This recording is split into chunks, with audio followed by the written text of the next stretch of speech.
And that causes a concern when you consider the Prison Rape Elimination Act, which is something that we follow. The configuration of those facilities makes it difficult to ensure that we can follow those rules, and poses a unique challenge for staff as they make sure kids are able to, take care of their daily needs, but also keep them safe. The lack of ability to separate youth, going back to the long, narrow hallways, but again, one thing to think about is that the staff maintains an 8-to-1 youth to staff ratio. To maintain that ratio, they have to be able to maintain that ratio as they're moving kids throughout the building, and that oftentimes requires them to put the kids in their sleeping rooms to make sure they can actually move kids to whatever different function they're going to, and that it interrupts their day, whether they're in classes or whether they're in programming. It interrupts their entire flow of their day, and it makes it a challenge for the staff because they have to try to think of different ways to do these things effectively. Lack of staff space. The primary concern here is there's no staff shower. Well, it happens every once in a while, but if something happens and you get stuff on you, the only place that you can go to take care of that is you actually have to use one of the showers, the same showers that the kids use. And that's, not best practices. It's not comfortable for anybody. And secondly, there's no real true staff break room, so to speak. And then again, in a high tension environment, having that area to kind of just step back from an issue or an event is important for the staff. And the educational spaces speaks to the 8-to-1 ratio again. Again, any sort of interruption in the day that requires moving the kids around, you have to maintain that 8-to-1 ratio, and that can interrupt the school time for the kids or the programming time for the kids. The second concern that we identified was using statistics and projections to figure out, can this facility hold the amount of kids we project that we might have? So we hired Bill Garnos, who's done different or similar studies for the Minnehaha County Jail to assess the population projections and trends. His analysis found that in 2026, the facility will need 43 to 48 beds. 2031, between 49 and 55. 2036, it'll need between 55 and 62 beds. And then in 2041, he projects about 60 to 69 beds. So that range, when you think about it, is actually based on an 80% staffing or 80% cushion. That 80% is a national standard that criminal justice experts use when they assess how much room a facility needs, because that 80%, that extra 20%, allows for the facility to buffer in significant surges in population, staffing or segregating the kids as necessary to make sure everybody's separated properly, and that it just builds in that cushion. And again, what you'll see as we present these options is we plan for that 20-year projection. So we plan for a 64-bed facility. So with that, those are the two driving factors. I'm going to turn it over to our architect from HDR, Jerry Guerrero. I'll have him introduce himself, and he'll give you the rest of the presentation. Thanks, Tyler. And what's the clicker? Okay. Good morning, everyone. Jerry Guerrero with HDR. I'm the lead justice planner for HDR, and I actually lead the entire practice. A little bit about myself. Been doing this for about 35 years, justice architecture. Dedicated my career to it, specifically with an interest in juvenile design. I've done approximately 30 facilities around the country, really focusing on best practice, rehabilitation, treatment, so we can get these kids back to the communities and be successful in life. So I'm going to just a little bit on hit about what Tyler talked about. It's really about that separation and flexibility of best practices in the current facility. Back when this facility, was originally designed in the 60s, things about mental health, acute mental health, all the issues that we're dealing with now. The crimes that kids are doing, back then it was fighting or, not showing up to school. Now that crimes are getting more violent, felonies, a lot of gun violence. So having that separation and flexibility, not only with kids with different mental health states, but ages. We definitely want to make sure that kids are separated young and old. So I'm going to go through just some of what Tyler talked about and show you some of the concerns that we have. Tyler talked about the one entrance. There's one main entrance right now where the public, you can see on the left-hand side there, that's the entrance of the facility. The public, the law enforcement, the kids all enter in one spot. And that really is a very unsecure situation, especially, if kids, there could be somebody in the waiting room of a family that could be, there could be some confrontation. So having that separation for kids, being out of the view of public is really key because they don't want to be on display And really, that's a very traumatizing, situation. Sleeping rooms. You can see here, I think about it, we want to create environments where we can treat and rehabilitate these kids. And when I look at, a room like this, and God forbid, one of my kids would end up in this, or, somebody in my family, but you want to make sure they're in an environment that does, show treatment and, give them a normal sleeping room, what they've come from their home, or what they haven't come from their home, because a lot of these kids have been under some serious stress in their life. But again, you can see, doors that have mechanical locks on them. That's just unsecure because somebody physically has to go unlock them to get the kid out. We talked about the long, narrow hallways, as you can see here. There's just no room for separation. Everybody's going down one corridor. Tyler talked about it. I've talked to Jamie a lot. If there's a situation, all the kids have to go back to the room, and they have to be locked down. And so that means they're not getting educated in the treatment programs that they need. Again, Tyler talked about on the right-hand side, you can see the showers, where we talk, it's kind of like like you talked about, a high school shower where there's a lot of, everybody's exposed. There's no dignity, there's no privacy, and there's issues, like he talked about the PREA issues. And then he mentioned the courtroom. Obviously, you can see the size of the courtroom, very tight, and when you have to have multiple families in here, it can get very confrontational. So there's really no area of separation, really no, area of refuge for the judge. So again, these are tight areas that are not best practices that we really want to investigate as we go into this Justice Center. Good morning, Andrew Etram with Architecture Incorporated. We were hired along with HDR and Associated Consulting Engineering back in the spring. I want to describe to you the process that we worked through. So the resources that we were provided up front were the Garnos report that Tyler referenced, and also a UJS report that was done previously. We worked with a relatively large group of people, including commissioners, county staff, Jamie and JDC staff, the design team, and worked through a series of workshops starting back in May, trying to establish what the project vision and goals would be, understanding what the types and quantities and sizes of spaces would be needed in a facility, and then working through some conceptual design options as well.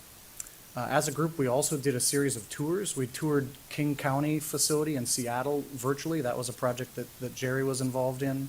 And then we also had a good-sized group that toured Wyandotte County, Johnson County, and Jasper County in person. And you can see in the right hand, up in the right-hand corner is just an image of our visioning sessions that we worked through with Jamie and his staff, and then on the bottom you can see an image from the tour. So the project vision, we started with a number of exercises, working with Jamie and another more stakeholders, but really went through a number of exercises and really got a lot of input of what's going on in their current facility, what they need to do better, what they need to enhance. So we went through a number of exercise, again, talked about the treatment and goals. We looked at it really holistically. We looked at the building systems, sustainability, really, because this is going to be a 50-year plus building, and we really want to make this, the most efficient and operational for the county. Some images of all the different visioning boards that are best practices around the country, whether it's a sleeping room, a classroom, a program room, courtrooms, staff areas. We talked about, Tyler talked about showers for the staff should something happen if they get, some types of fluid on them, they don't have anywhere to go shower. And we got to think about this facility. We always think about the kids. Yes, we're trying to design a facility for kids, but the staff are in here longer than the kids actually. And in order to recruit and retain, we still need those best practices of biophilic design principles, natural light, ventilation, areas to the outdoor. So because the staff are in here so long, and you've seen some of the images, to work in those environments for 8 to 12 hours a day is very stressful without, if they don't have area for respite. This is you know, not only did we have, you know, Jamie and his staff and the other stakeholders, but we actually involved the kids.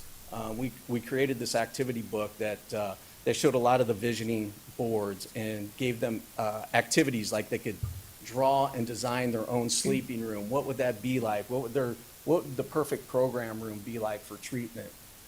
And it was very inspiring of what we got back and all the information from the kids. So again, you know, we want to design a facility that's trauma-informed, you know, respond to these issues that kids have been dealing with throughout their life, and making sure we're providing the spaces that can treat them, that can get them back, that family reunification piece. You know, give them back that hope and dignity and, you know, culture for the youth and staff.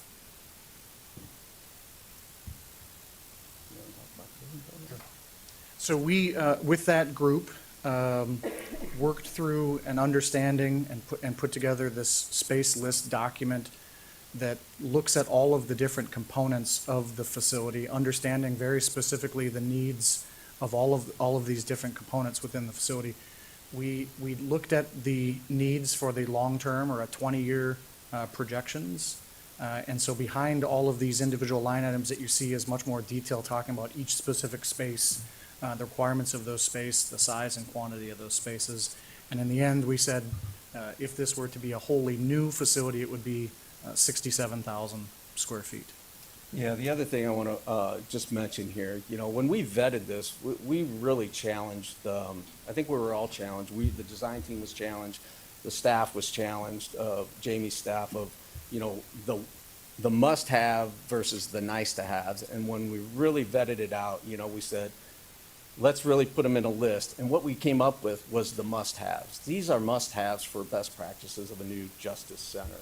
And, you know, we put aside some of the nice-to-haves because we know we're working with a tight budget, we're working with a tight schedule, so we really wanted to make sure that we were doing our due diligence as a design team and stakeholders. So I'll go through the conceptual designs here. You want to start with this one?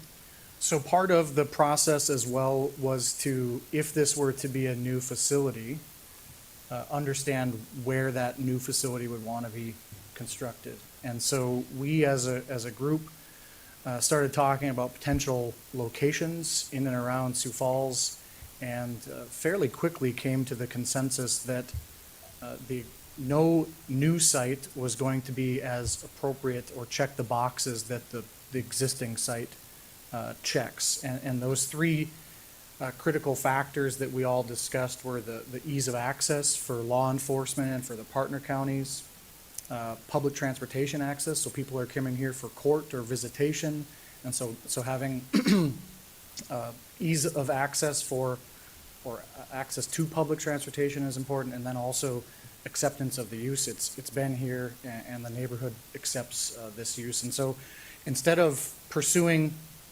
new properties, what we did is we looked at two options that Jerry's going to work through. One is an addition and renovation to the existing, and the second option is building a completely new structure with phased construction of phase one, demolition of the existing, and then a second phase of construction. Yeah, like, what happened there? Oh, there we go. I got it. So like Andrew said, yeah, we were challenged at looking at two options, really. How could we use the existing facility? As you can see here, this is what would it be on a full build out after all the phases are complete. New housing with separation that's needed, the new court, justice center, the new, obviously, kind of staff support area. So what that would mean was, what we'd want to do is in order to phase this correctly on this site, we'd have to build the new housing areas with support and obviously leave the existing intact operationally until that's complete. And then once that's complete, then we can go back and we can tear down the old linear housing from both the male and female side. Then once that's complete, we come back, and then the next phases would be the courts and all the staff support areas. And the challenge with this is the big challenge with this is operationally for Jamie's staff to be able to operate this during all these different phases of construction, which, will take a lot of time and a lot of effort to move kids back and forth while there's, actual construction going on in the building. So then what we looked at was, how could we ultimately build a new facility? So what we came up with on the site was we could actually build all the housing with all the programs, all the support, and all the facilities, all the MEPs to support the entire structure, and really provide areas to do temporary court, temporary staff, while the existing facility is still in operation. And then once this is totally complete, they can operate out of that, and then we can come back and build this new court staff support area in 2 phases. So the building can be built in 2 phases. Obviously, you can see the site, much better circulation, separation of juvenile staff from public, from court staff. So it really does give a lot of functional flow and safety to the facility. Project process.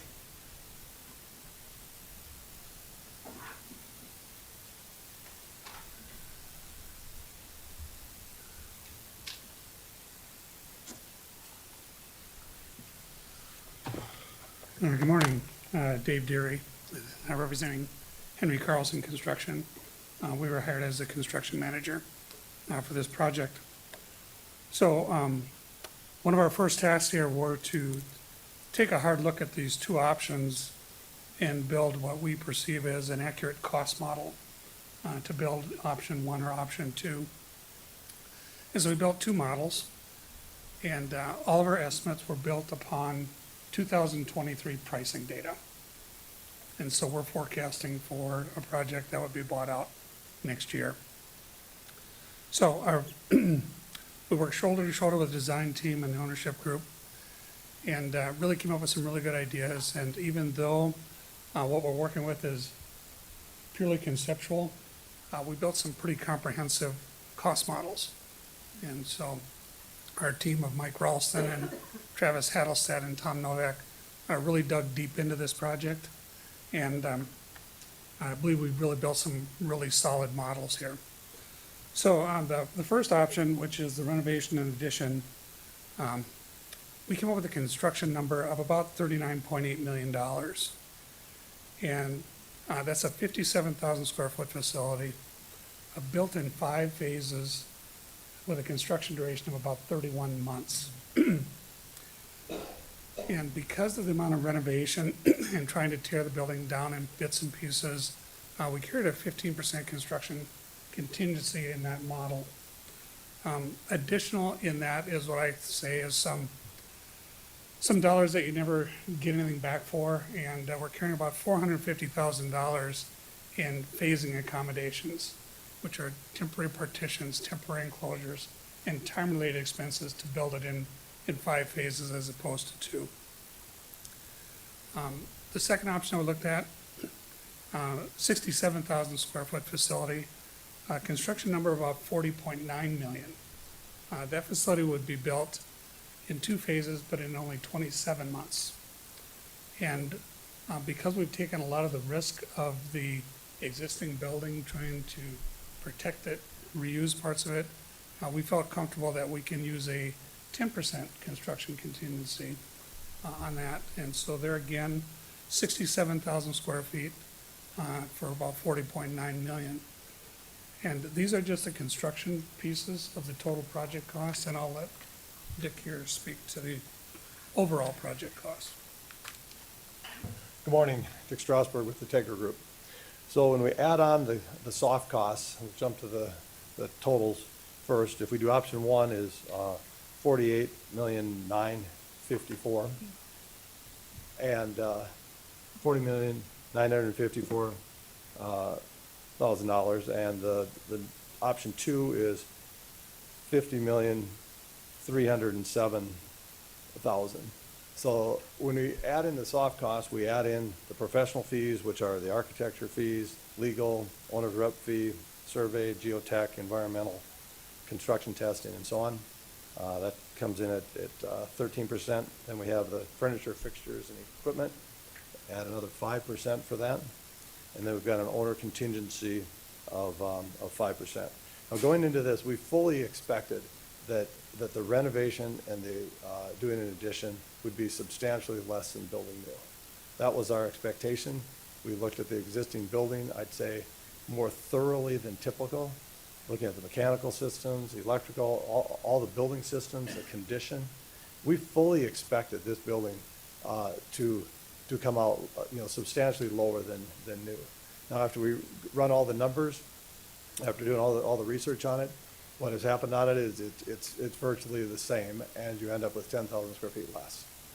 So it's pretty clear that option 2 is going to make more sense, especially this disruption piece. The disruption of building a building, renovated building over 5 phases, and we tried to pull that down to challenge the contractors and others involved. Can we do it in 3 phases? Can we do it in 4? But after doing a pretty thorough investigation on it, we've concluded that, the 5 phases is what would have to happen to keep the building, fully operational. So the next.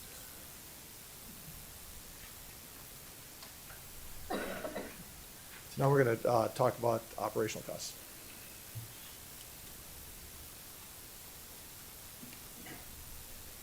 So obviously building it is one thing, but then you have to keep it running for the next, 30, 40, 50 years. So the first thing we considered was how is this going to impact operational costs of utilities, repair, and maintenance. So our facilities director compared what it costs on an average monthly cost per square foot basis to maintain the jail and the public safety facility. Compare that with the existing juvenile detention center. And what it actually ends up breaking down to is practically the same. So that's something we wanted to make sure that we weren't building something that we weren't able to afford to maintain. When we compare it to something that's essentially our most recent construction, you can see that those costs essentially even out to the same number. The other aspect is keeping this facility staffed. So I'm going to have Jamie Gravitt, the JDC director, explain kind of what they perceive to be the staffing challenges. You look at that slide in your, Jamie Gravitt, Juvenile Detention Center. You look at that slide and you're probably wondering how can you staff a larger building with the same amount of staff? And the answer is we currently staff for duties. So we have one person maybe doing showers, one person doing room checks, and then one person watching a group in a classroom.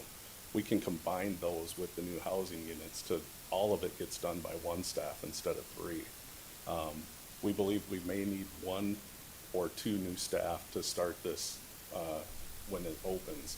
And the other thing you need to understand is we're not going to open and have 64 kids the day we open. So we're going to be staffing for 48 kids when the facility opens.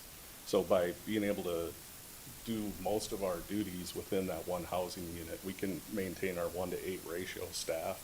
We can get showers done, room checks, all with that one staff and keep the group going at the same time. If you could just elaborate on that, this is something I learned when I was working on the sale process, is that the new design with the pod allows you to not have to it's so much that it's Correct. Correct. By designing the housing units as 8-bed housing units, we maintain our ratio of 8 youth to 1 staff. We'll be able to do programming within that pod because there's like a day room area where we can do programming. They'll eat their meals in that pod. We'll have a shower in that pod where they'll shower one at a time instead of like a group shower like what you've seen in the pictures before. And the staff has control of that whole area. In addition, one of the problems that we have with maintaining our 8-to-1 ratio is when we get calls from law enforcement and admissions to our facility. With the post-type assignments, we would be able to have 2 people posted to where we don't have to pull people off the floor to complete those intake calls or admissions or releases or anything like that. When they're not able to, or when they're not busy with those types of duties, they would be our floating staff going around giving other staff breaks, or they would be our response team if there was an emergent situation. If I could just do one follow-up question. One of the things that we didn't really get to spend as much time on this morning, but that we did discuss more in depth in a couple of building committee meetings when we were looking at this. So what happens right now to the juveniles in your facility when the police call you out or something? If we cannot maintain that 8-to-1 ratio in like a classroom that they're in, because we have to pull a staff off the floor to complete that admission or that intake call, we have to put all the kids down until we can reacquire that 8-to-1 ratio. So they may be down for a half hour to an hour while we're completing that duty, and then we can reattain that 8-to-1 ratio and bring them back out of their rooms. So, or if there's an issue where we have to deal with maybe an assault within the building, we have to put all the kids down because the number of staff that are required to respond to that situation, we have to put them down until we can reacquire ratio again. So ultimately, we're putting the kids down too much compared to what we should be doing by best practices. Best practices, we want those kids out of their rooms from 7:30 in the morning till 10 o'clock at night. You know, he talked a little bit about if they're in school, if it's, those things happen during school time, they're missing out on school because they're down in their rooms so that we can get our stuff done to deal with an admission or a phone call or, you know, a phone call from law enforcement where we determine if they come into our facility or not. Commissioner Bender. Just as a clarification, I think you did clarify it, just for folks who aren't, haven't had as much time in your world, Sure. that when you say you're putting the kids down, what that means is you're putting them in their rooms by themselves and they're not able to participate in other activities. Yes, I'm sorry. My choice of words are kind of bad. I heard about this the last time. We're not putting kids down like you would think of a dog. We're putting them into their cells until we can reacquire that Thank you. ratio. And I would clarify too, they're not jail cells. They're secure sleeping rooms, and in an ideal situation, they would be sleeping in their rooms and they would be having their activities out of their rooms on their pods instead of back and forth between their sleeping rooms and being locked in. They're sleeping rooms, but if the normal person from the public when they see those rooms, they see a jail cell. Right. So we want to make that a better situation in the future. Yes. Additional comments before we go on? Okay. Tyler. Thanks, Jamie. So there's 15 partner counties that are signed on a joint powers agreement with us to receive a discounted bed rate if they have kids that need to come to this facility. There's a formula in that agreement that estimates how much each partner county would expect to pay if we were to create a new facility. I won't spend too much time on this because it's an estimate, and in a few months, if this happens, these numbers might change. But ultimately, what you can see is that Minnehaha County can expect to spend about 70% of the total cost, or be on the hook for that amount. And Susan or Ben, if you want to come explain what we project to see with the bonding of this facility.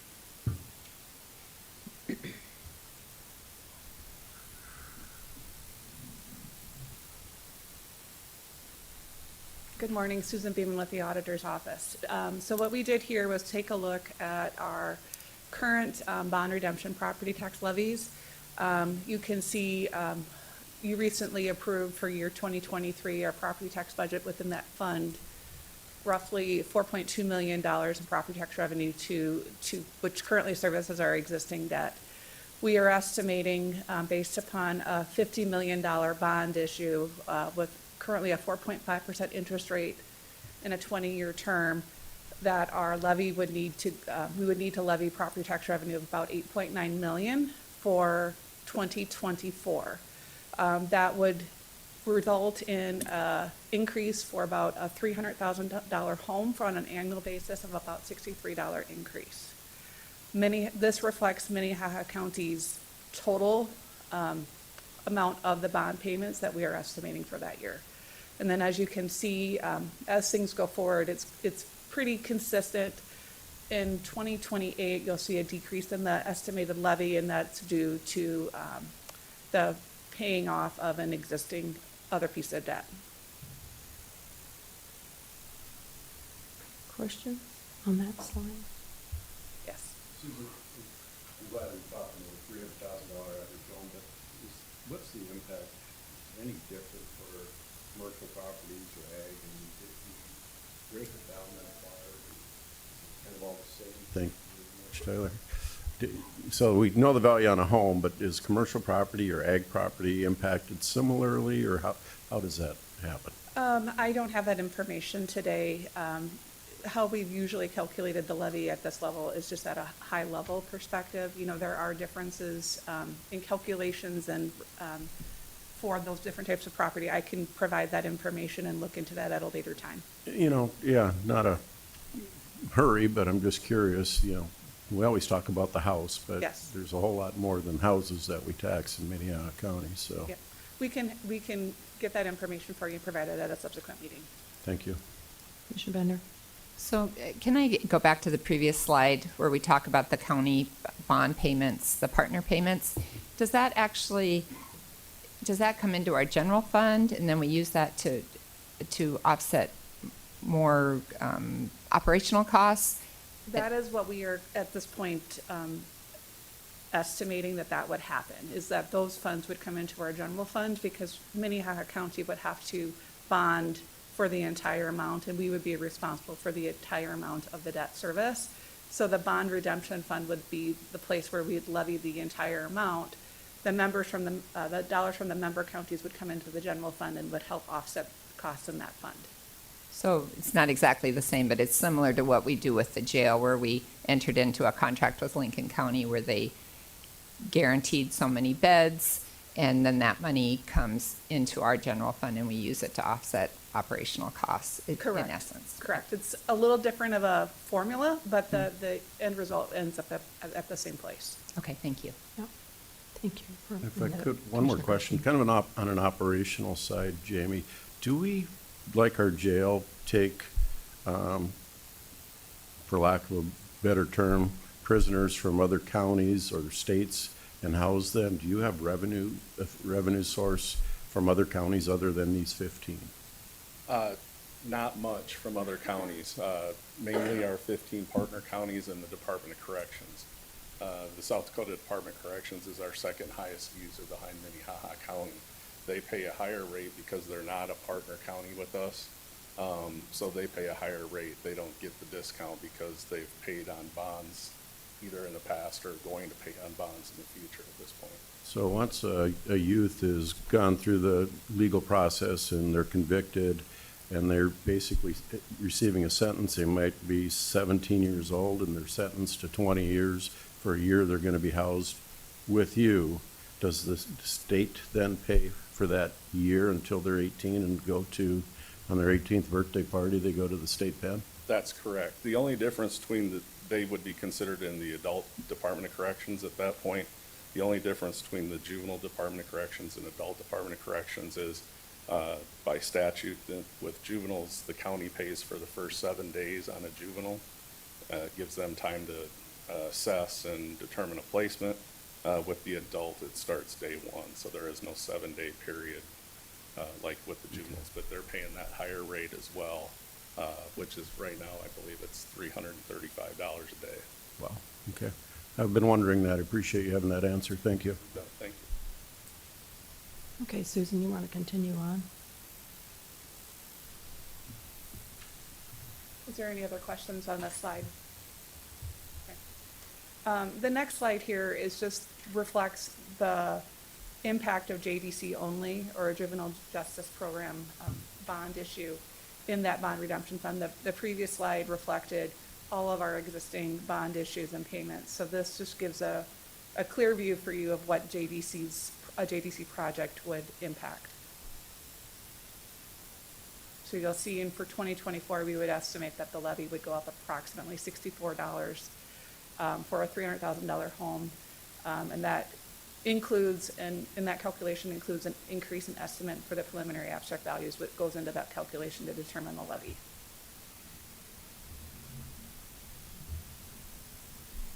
Okay. And then this slide just shows you our current debt service payments for the bond redemption levy, bond redemption fund. You can see we currently have a courthouse project that will be fully paid off in 2027. Our jail project that was completed in 2017, as well as a projected JDC project. Susan, what year does the jail project fall off? Is it I a 20-year? believe it's a 20-year debt service, so we have a while to go. Okay. That looks like that ends our presentation. I'm just wondering if there's any questions from the commission. We have answered a few questions.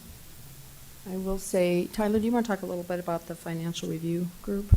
Or the facility review group that we're working on? So in 2019, the county gathered a group to review the facilities of the entire county.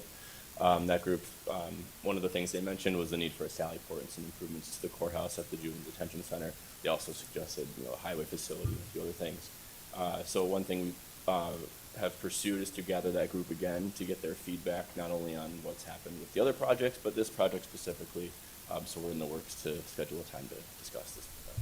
And I think they gave us some financial suggestions at that time, and that's part of the reason we want to get them back together, is just to see what their financial thoughts were. Commissioner Bender. Thank you.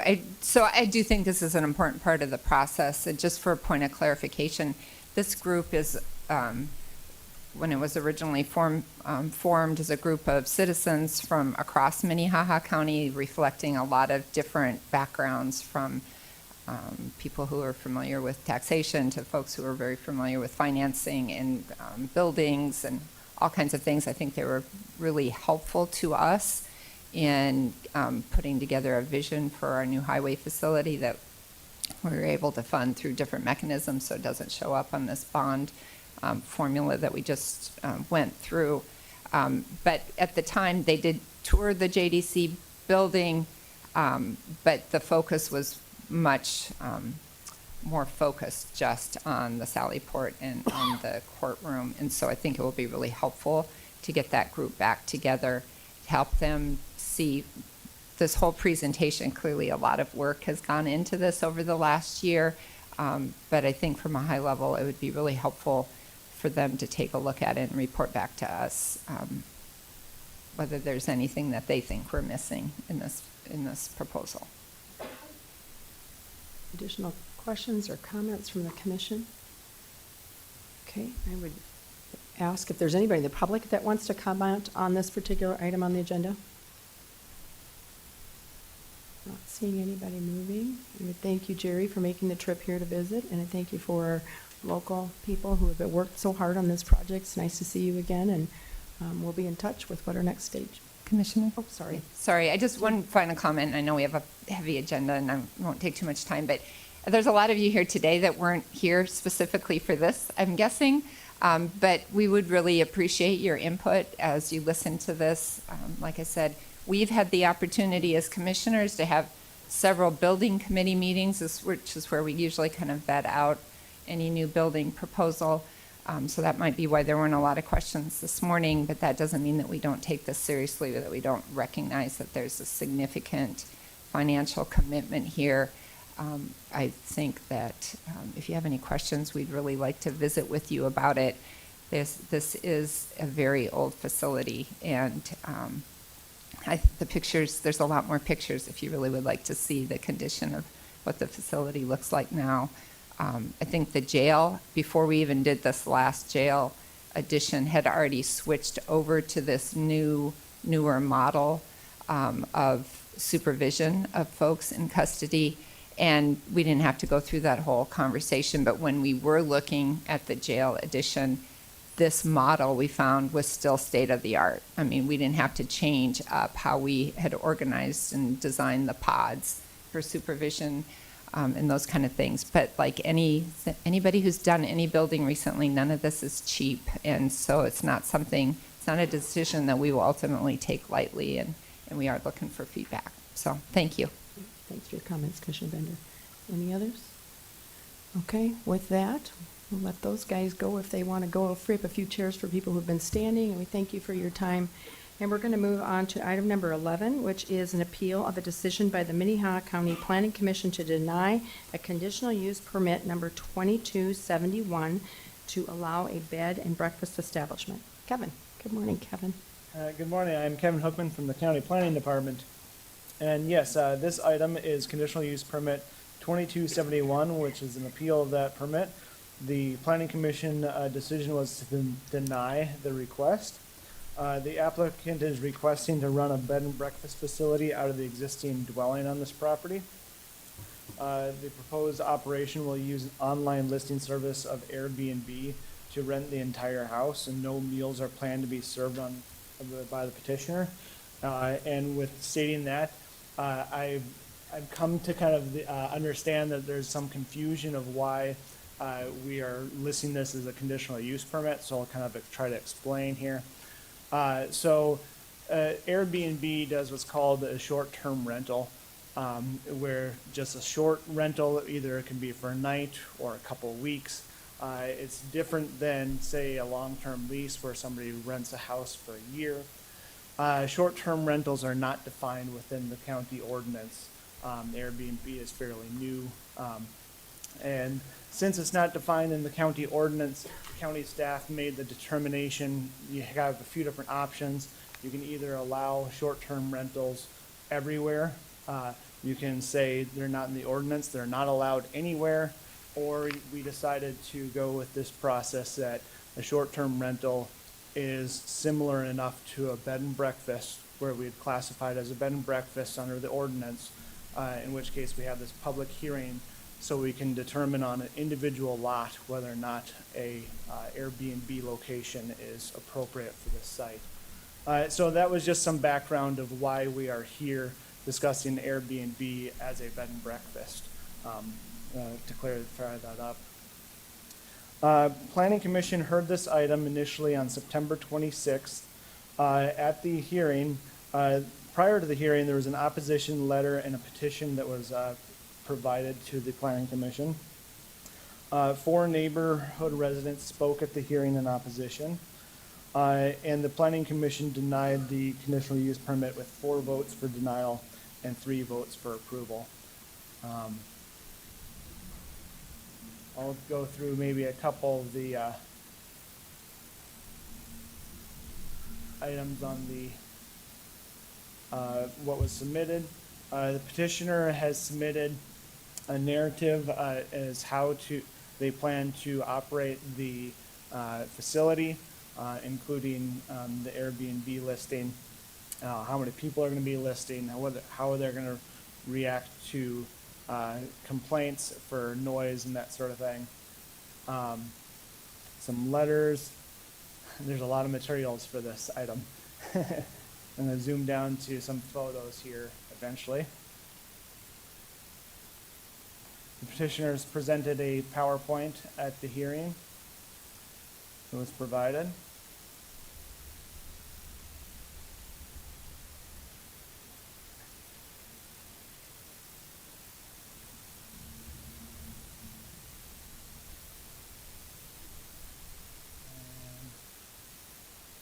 Promise there's a photo. Okay, here's as everybody here can see that there has been a lot of materials listed here in both how the operation is going to work, why it should happen, and why the neighbors are concerned on both sides of this.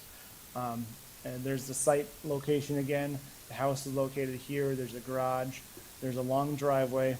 I'll just note that this is in relation.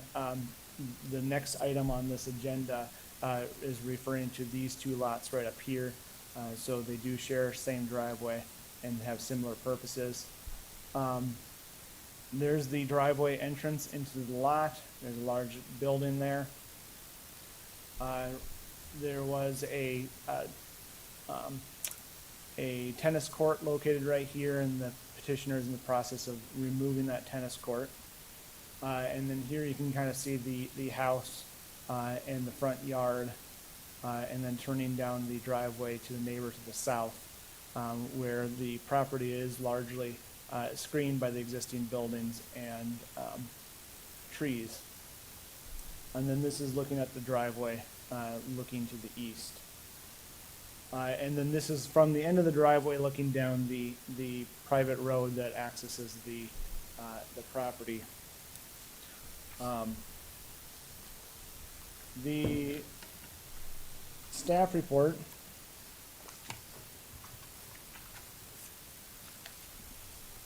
when staff reviewed it, there was recommendation that included conditions of approval. And when staff approved it, or recommended approval, there were 7 conditions. But since it was denied, none of those conditions were taken. So, if you were, the county commission, may uphold the planning commission's, decision to deny the, permit, or they may change it to approve it with conditions, or amend the planning commission decision, by approving it with changes to the conditions as well. And with that, I think we can get started with the public comment and, any questions? So we'd start with, is there any questions for Kevin on his initial presentation? Okay, I'm not seeing any. So this is how we're going to run this. We will start with the proponents, which is going to be the people who are in favor of this bed and breakfast. And I try to keep track of their time so that one person doesn't get 6 hours and the other person gets 10 minutes. So we try to keep them fairly even, or at least your opportunity. So we'll let them speak first, and then there'll be questions from the commission from them if they want, and then the opponents, the people who are opposed to this, will get an opportunity to speak. Do you guys both have spokesperson? Does the proponent have a spokesperson?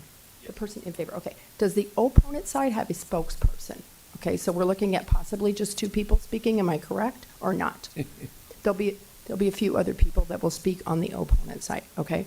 And so we will ask you again to identify yourself and the county that you reside in, and we will try to be respectful of each other's time. The commission can ask questions when they want out, they can call you back, and when the opponents are done, the proponents will have an opportunity to come back and say anything they want at the end, and then we'll go to the commission, and at that point, you're not talking anymore unless the commissioner calls on you. So those are kind of my ground rules. All right, let's start with the proponents.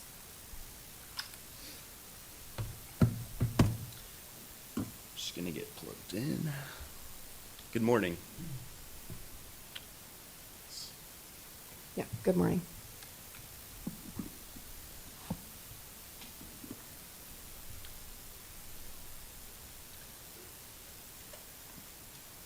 I'm gonna, before you get started, Tyler can help you. Or No, it won't work for me.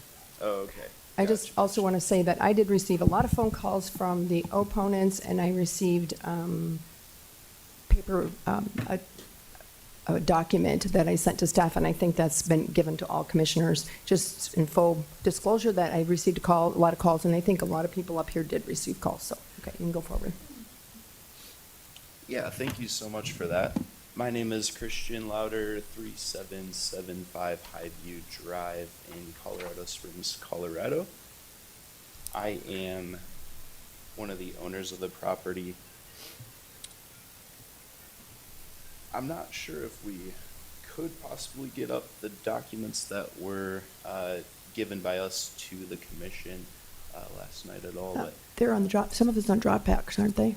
No, the ones that you gave to us last night did not make the timeline. They had to be in by Friday at noon in order to make it into the presentations. understood. Okay, thank you.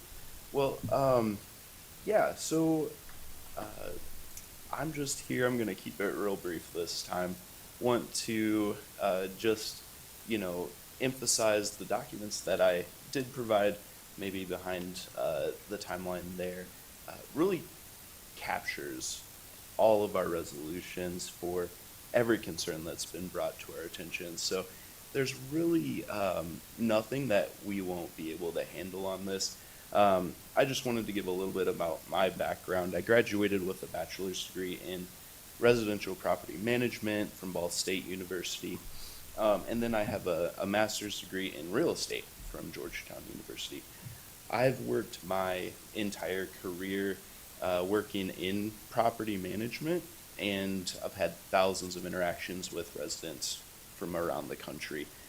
I've managed individual communities of more than 300 homes just in one community at a time, and so I've dealt with a lot of firsthand experiences regarding any issue you can really have in residential problems, and so nothing that we've been informed of as a concern is something that we can't handle, and we're going to be totally prepared to make sure that it's not going to turn into a complaint, we're gonna try to avoid that in everything we do so that there are not complaints and we're preventing any issues from actually coming up.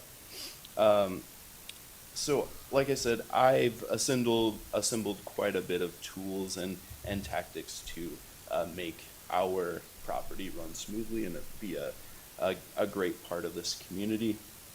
My family and I are very grateful to be here today and share our vision for our property with you. And we are thankful that our property is part of a greater community that will voice their concerns, because that starts a conversation like this, and that is how we, maintain the strength of our community. So very grateful to be here today. Our presentation submitted to the commission really covers everything in detail.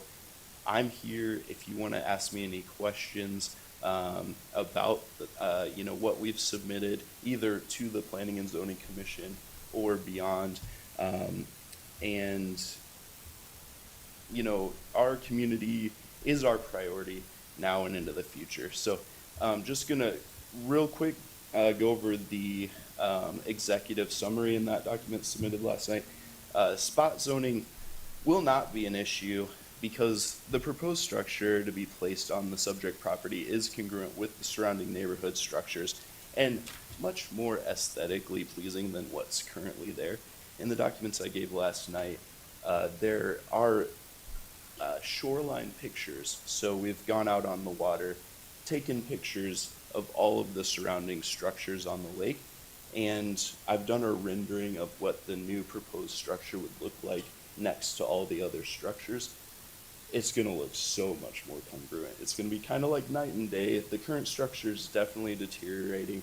There's a picture of the current structure up close. And you know what? I realize I'm talking about the proposed structure, but we're talking about the existing properties. So, sorry, I'll switch gears there real quick. But so our subject property, the lake house that we're not replacing, we're going to be managing that 24/7.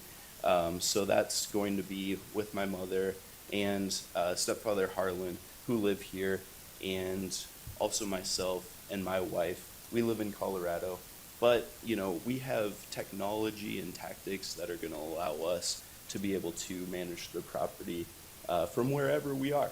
A couple things that we've proposed is noise monitors on the property, and that's going to alert us if there's ever a noise decibel level that goes beyond a threshold that we set. And we've kind of figured out exactly what those thresholds are based on, unfortunately the county doesn't have a decibel level system mapped out, but Sioux Falls does, so we're basing our decibel levels off of the Sioux Falls noise ordinance. And so we're gonna keep our thresholds for noise well below that Sioux Falls threshold. So we don't want that to ever get to a point where it will be a concern. And if there is noise above our thresholds, we'll get notified immediately, 24/7, 7 days a week all year. And that's going to allow us to be able to contact that guest and let them know, hey, there's been a little bit more noise than what we're allowing on our property, and this is just a warning to kind of drop that level down. And so if that noise continues, then we're going to cancel the reservation and then make a physical presence on the property, either by ourselves or we'll have a third-party courtesy patrol company come out and make a presence as well. So we're going to be able to manage the property from wherever we are at any time. The sewer system's also a concern. I've proposed a couple things, as far as how we're going to be responsible members of the community as far as the sewer goes. That includes, there's a device that we will purchase for all of the toilets on the property. In fact, there's only one, and that's at the house. And we'll put this device in the toilet. It has hooks on it. I don't want to get into the real nitty-gritty on this, but if there's hygiene products that are not supposed to get into the sewer, the hooks will catch it. and it'll be on our property, you know, before it ever reaches the rest of the sewer system. So, if there ever is a problem, like say, you know, the guests of our neighbors had something go down their sewer and that causes an issue in the sewer system, we're gonna be just as responsible for paying for that as the rest of the community. So we're gonna be right there with everybody in the same boat. There's another concern brought up about the roads. We are not going to see an increase in traffic. I'm certain of that. There's a comment made in the, you know, concern document that my grandfather was the sole occupant of this home, and in fact he has not lived there in the last 2 years, and it almost kind of showed like that the concern preferred that the home be vacant. That would not be a good thing for the community. A vacant home is never a good thing for the community. So we just want to, you know, relay that we're going to be at this property almost probably every day.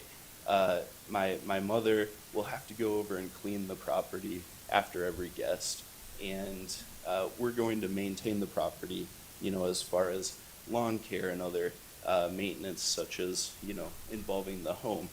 And so we're going to physically have a presence on the property all the time, and we're going to know everything that's going on. Another technological advantage we're going to have is we're going to have exterior cameras on the property. So we'll have a visual on what's going on. And that's not just from being, you know, physically there. That's going to be available to us 24/7 as well. So I'll be in Colorado.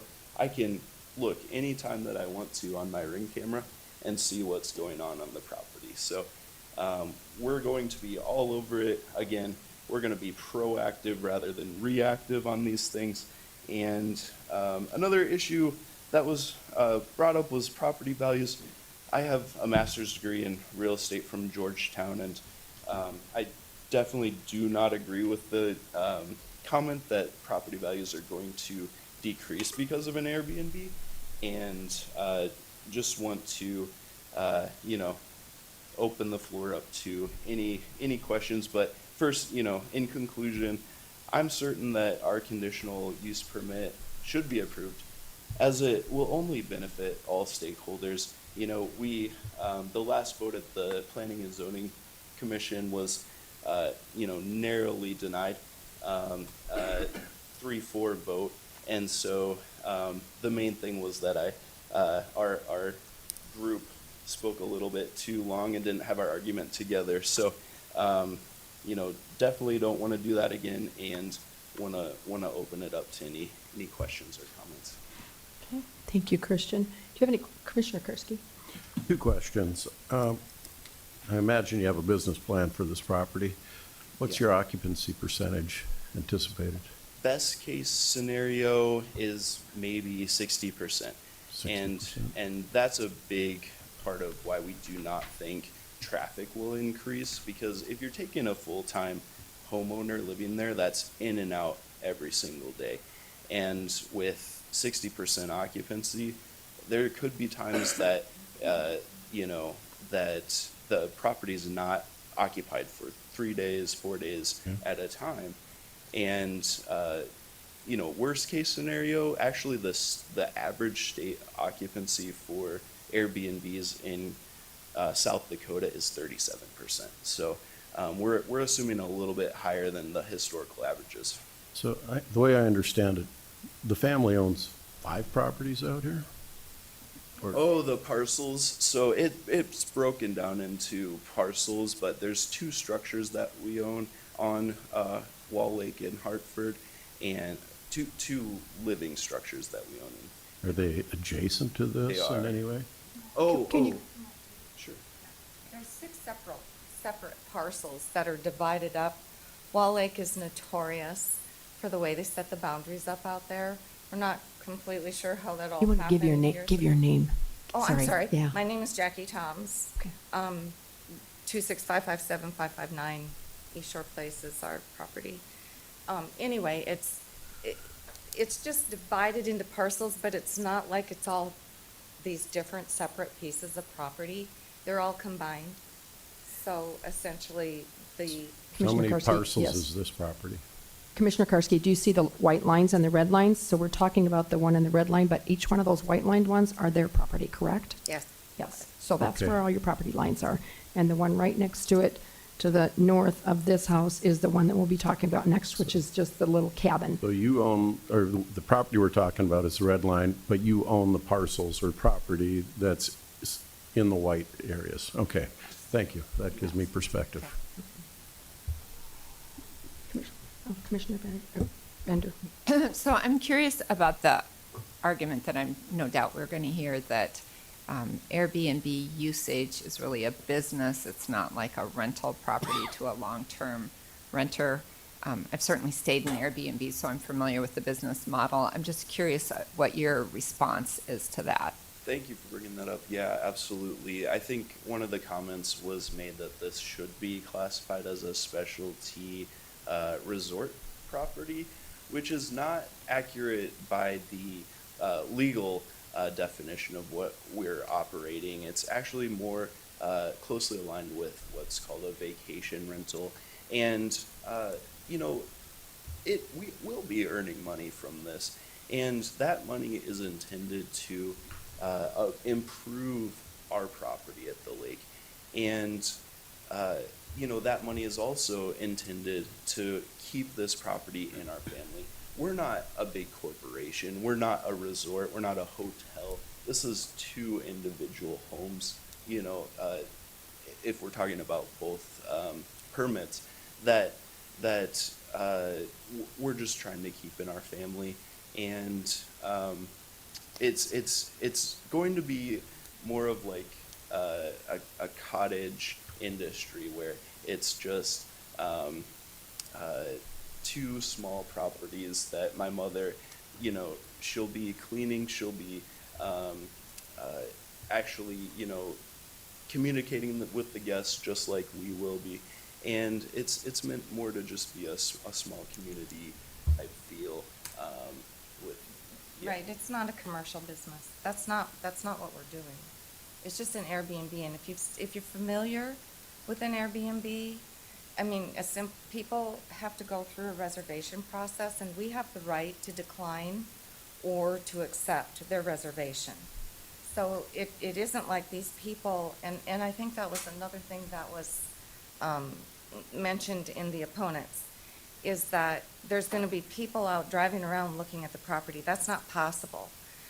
What essentially happens is you go in, you get an Airbnb, or if you're looking for a place to stay, you go in and make a reservation.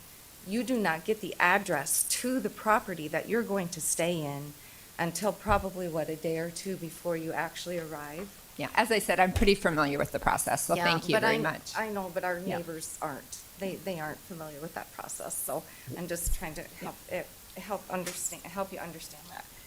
Commissioner Benega? Question? I've got well, frankly, I was out there on Saturday, just looking around a little bit, because I was a little confused after reading through the prior conversations. Tell me about where the other B&B in the area is on Wall Lake. Oh, sure. It's right next door. So, Which, I'm not sure I understand your are you question. Are you talking about on the lake One itself? person at a time, please. It might be easier if you just have one spokesman at a time. Yeah. Thank you. so you're referring to the one that we are not the managers or owners of? Okay. My belief is that is on the south shore, which would be west of the beach. But you're not sure No, it is west of the beach, yes. but you're not sure which part home is. I don't know the address off the top of my head, but I could get that. It's on the Airbnb app, so you can just look it up on the app, and it'll be right there on the map. There was some conversation in one of the discussions about potentially having up to 15 guests. Where are the parking accessibilities going to be Sure. around We're never that? gonna have 15 guests. How many are you We're really only going gonna to allow have? 6, and that's based on a number of bedrooms. So six people, that's people, not just adults, plus children, plus guests. That's never gonna happen, because if we have the cameras there and we see people are bringing unauthorized guests to the property, we'll put a stop to it immediately. So it's only gonna be 6. Not sure where 15 came from, but actually I guess we don't have that picture up, but that tennis court picture, like he said, we're taking that down. It's not going to be a parking lot, but right now it does look like one. But there's a lot of parking, especially for 6 vehicles, and so we're also going to be concerned with keeping that traffic away from the East Shore Place Road. We would never want our guest traffic to block the road. The property, you can tell from this, extends quite far to East Shore Place, so it extends beyond this picture shows, and all of that land there in the eastern parcels could be used for parking at this time. Couple other questions. Obviously, the sewer system issue has been, let's say, a problem around the lake in the past with the septic system. Mm-hmm. If you're adding guests, how are you going to take care of it other than that hook? Yeah, no, thanks for asking. We're going to be very communicative about the the possibility of there being an issue. So, first, we're going to let people know in the initial reservation. So, when you're on the app and people request a reservation, we're going to tell them right there, just like a text message, like, hey, here's the specific concerns you need to be aware with this at this property, which, number 1, there's no partying. Number 2, we're not going to allow smoking. Number 3, no aggressive breeds of animals. And number 4, the sewer has sensitivity. And so when you are disposing of hygienic products, it needs to be in the trash and not directly in the toilet. And that's going to be communicated there. It's also going to be communicated with signage inside the home. So there will be a sign in the bathroom, please do not dispose hygiene products in the toilet. Here's where they should go. So your answer to solving the problem is communication. And the hook. Yep, absolutely. And also the number of guests at 6 on the property is really it's manageable. My family and I have utilized the property for years, and we've had 6 guests over, and it's never been a problem at the property when we've utilized it. And as far as, sorry, go ahead. My hands are folded. Still Gerald. Are you praying? Or? The other thing I'm confused about, I guess, is you talked about on-site management, and then you said that you would be managing it from Colorado. Mm-hmm. Which one is it?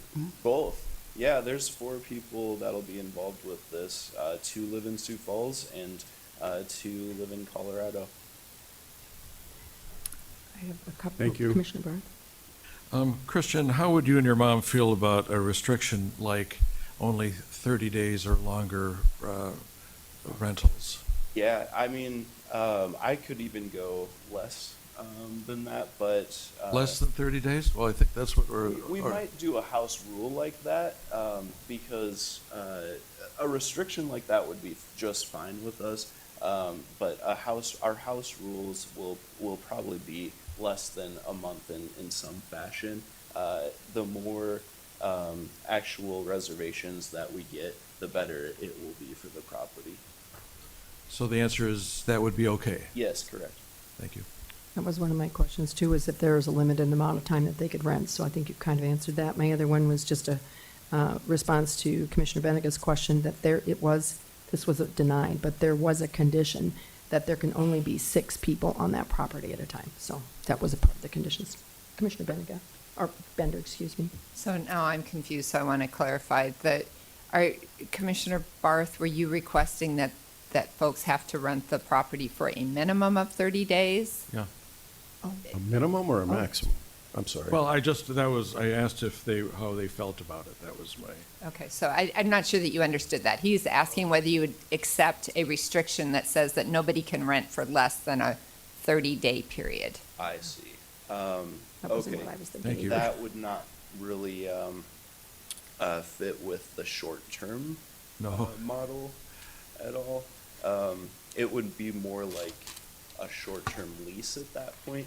The longer you have as far as stays, then you kind of get into needing a lease territory. So that would be my biggest concern there. Commissioner Kursky?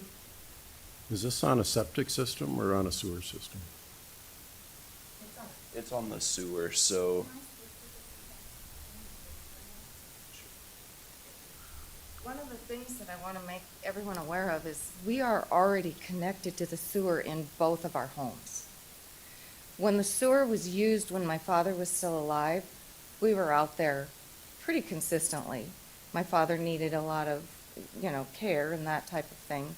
So it's not like the sewer system is all of a sudden going to be overcapacitated. It's going to be the same number of people, most likely, in the home on a regular basis. So it's not like we're trying to hook up another sewer system.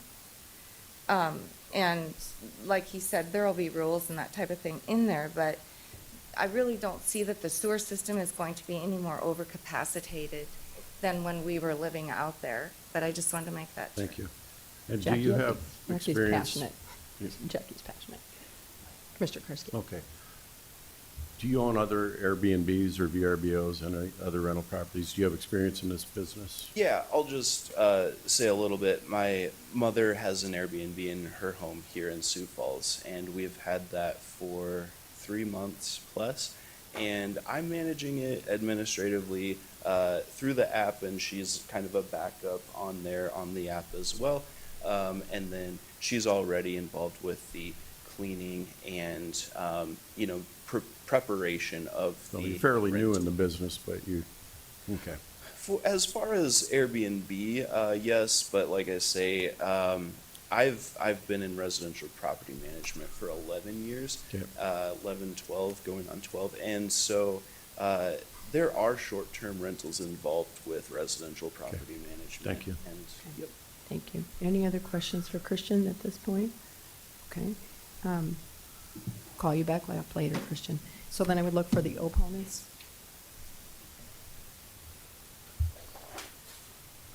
Morning, Commissioners. My name is Steve Haugard. I'm an attorney here in Sioux Falls, and I've also been a real estate broker for the past probably 30 years, 35 years, something like that, just as an add-on to my practice, but also a resident of Minnehaha County. And I'd just like to point out that, as Sioux Falls area is developed, Wall Lake has always been kind of a jewel for the city. It's an opportunity for people to have a lake nearby. Lake Madison's the next one, a little further away. But Wall Lake is just a beautiful area, and the development of that has been probably unchecked a little bit as far as homeowners association, all those things that are really active. There's been a presumption that neighbors would just be good neighbors and they would take care of their properties and do a good job with them.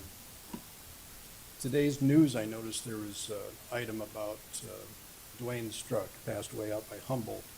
He had his crop in, and there were dozens of neighbors that came and took care of harvesting his crop here in the past few days. And it's that kind of neighborhood that these folks have come to expect in the Wall Lake area. And they've developed nice homes out there. It's a beautiful area, and they really rely on the goodwill of their neighbors to keep it that way. And I think you all realize, we've been on the commission quite a while, that this whole area is developing so quickly that like Airbnbs and short-term rentals, those types of things, all across the nation, it's become an issue. So the states are all alerted to that, and I suspect there's going to be some sort of legislation that will shake out here in the next years to address some of these things. But for that reason, I would ask the commission to just put the brakes on this, let these folks work with the local existing neighbors and try to come up with some sort of a solution if that's what everybody wants, or to simply sell the property and move on to something else and invest in property in Sioux Falls that can be used as an Airbnb. Some of the arguments that were made is that they're going to monitor this remotely, and I'm sure they have good intentions, but as far as their resolution to do certain things, that's only as good as being right there on site and making sure that you're not offending your neighbors.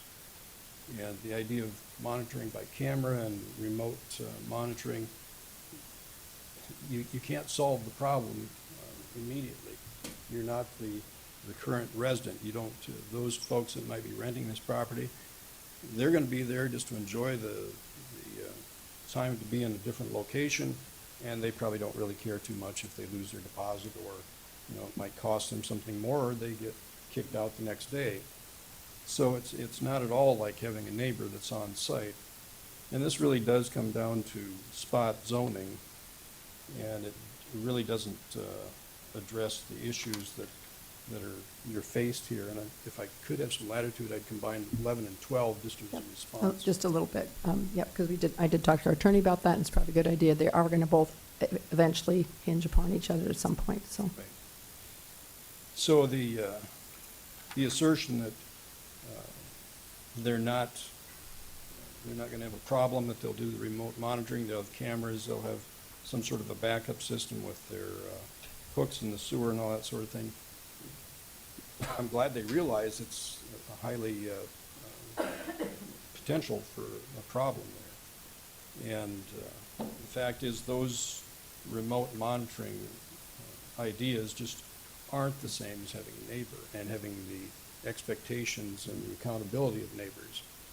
So I think the homeowners have presented to you a good package of reasons why this isn't going to be a good fit for Wall Lake. And as I mentioned, the litigation that's going on nationwide about Airbnbs, it's significant. And it's significant because it affects the loss of enjoyment of property, loss of value. We all pay taxes on our real estate to make sure that we have adequate safety in schools and roadways. In this situation, there's a vacated road out there that's not really clearly established as to who's going to pay for what. And it's something along the same lines as that sewer system. So the sewer system is designed for a certain number of occupants, and I think they've already exceeded that number. So what's left is the goodwill of the individuals there. In this case, the property has not been used a lot in the past few years, and now you're going to see a significant uptick in that use. And we don't have an agreement as far as who's going to pay for what, as far as roads or sewers. And the age of that sewer system is such that it's probably in need of some updates. So you look at that and you look at the regulations then in regard to the mobile home use. And I'm sure you're aware of that through this, at least through this package material. The Minnehaha County regulations in regard to mobile home isn't discretionary, it's with certainty. It talks about regulations regarding mobile homes and manufactured homes shall be as follows. And it identifies what they shall be. And especially where the roads are not publicly dedicated, they shall meet the following minimum standards: minimum size, minimum setbacks, minimum roof composition, size of the lots, a whole number of things. The support basis for this type of mobile home, all those are significant issues in and of themselves. But the real issue is the maintenance of this as a residential community, not as a commercial development. And all of you will be off the board at some point in time, or off the commission at some point in time. And when that happens, it's likely that whoever is the recipient of this property down the road, they're going to say, well, Sioux Falls now is at 400,000 people. We really need some additional development out at Wall Lake, and we've got this opportunity to have this commercial development now. We'd just like to expand it a little bit. So those requests are likely down the road, and unless you have certainty about what's gonna happen now, you're just gonna be put upon to see expansion of what might be authorized at this time. So I think for long-term planning, I think it's appropriate that the commission deny the uses requested here, and that there be some burden put on the homeowners in the Wall Lake area to get this thing under control on their own, for one, and then also for the county to step back and say, we need a longer-term plan here as far as use of properties outside of or within Minnehaha County. As I mentioned, the outline that was presented to you covers, I think, all the significant issues. It talks about setbacks, sewer systems, road issues, and property values. And I think those are all well established. And several of us here are connected with real estate. And you know that the use of properties adversely, such as this, is going to have an impact on the adjoining properties and the other properties in that neighborhood. So until there's a plan, until there's a well-established homeowners association that controls the use and maintenance of the roads and that sewer system, I think the county commission would wisely decline to expand this use. And I just think that's in the best interest of all involved, all across the whole county. Otherwise, you're going to, as I say, have spot zoning, and it's going to bleed into Lincoln County and Turner County and all the adjoining counties. And I would expect that it'd be wise for the Association of County Commissioners to establish some plans, and I'm sure you've discussed these things along the way. But as far as a request like this, I think declining the request, allowing the property to stay as it is, if they want to sell it and invest elsewhere, that'd be wise. But right now, there's no certainty as far as the contribution to roads and sewers. So that's a significant issue. But I want to just make sure I've addressed the proponents' comments.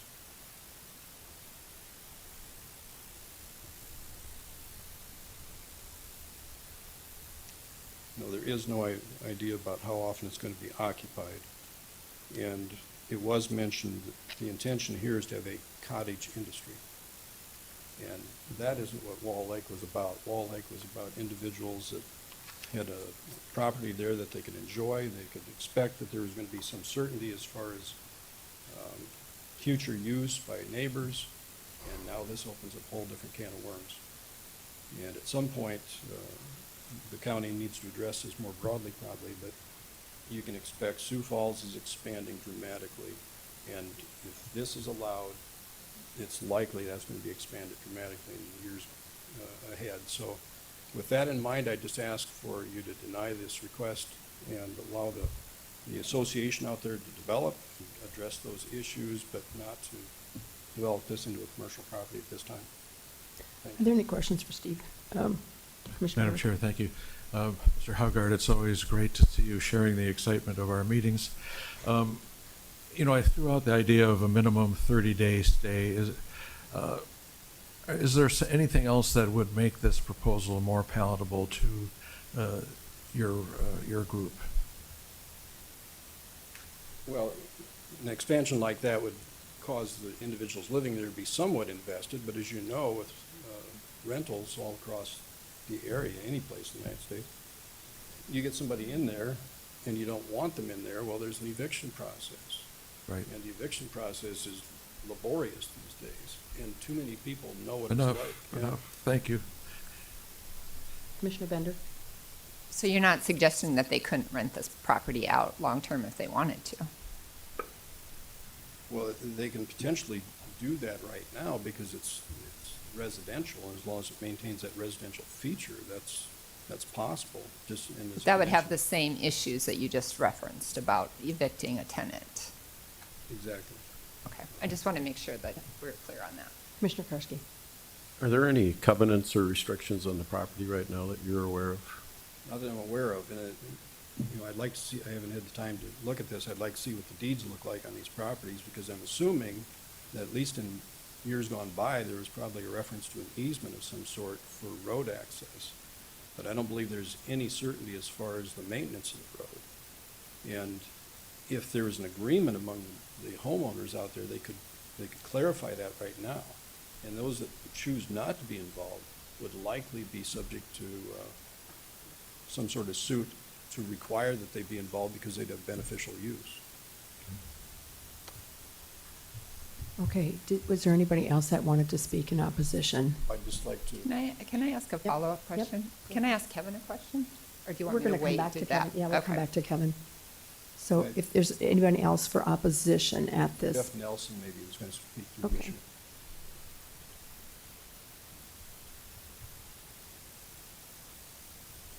Madam Chair, Commissioners, my name is Jeff Nelson. I've been a real estate broker and educator, real estate educator here in Sioux Falls for the last 45 years. And I have a cold, so I apologize. Could you just move the microphone just up a titch, because, yep, I can tell that it's not quite there yet. Is that better?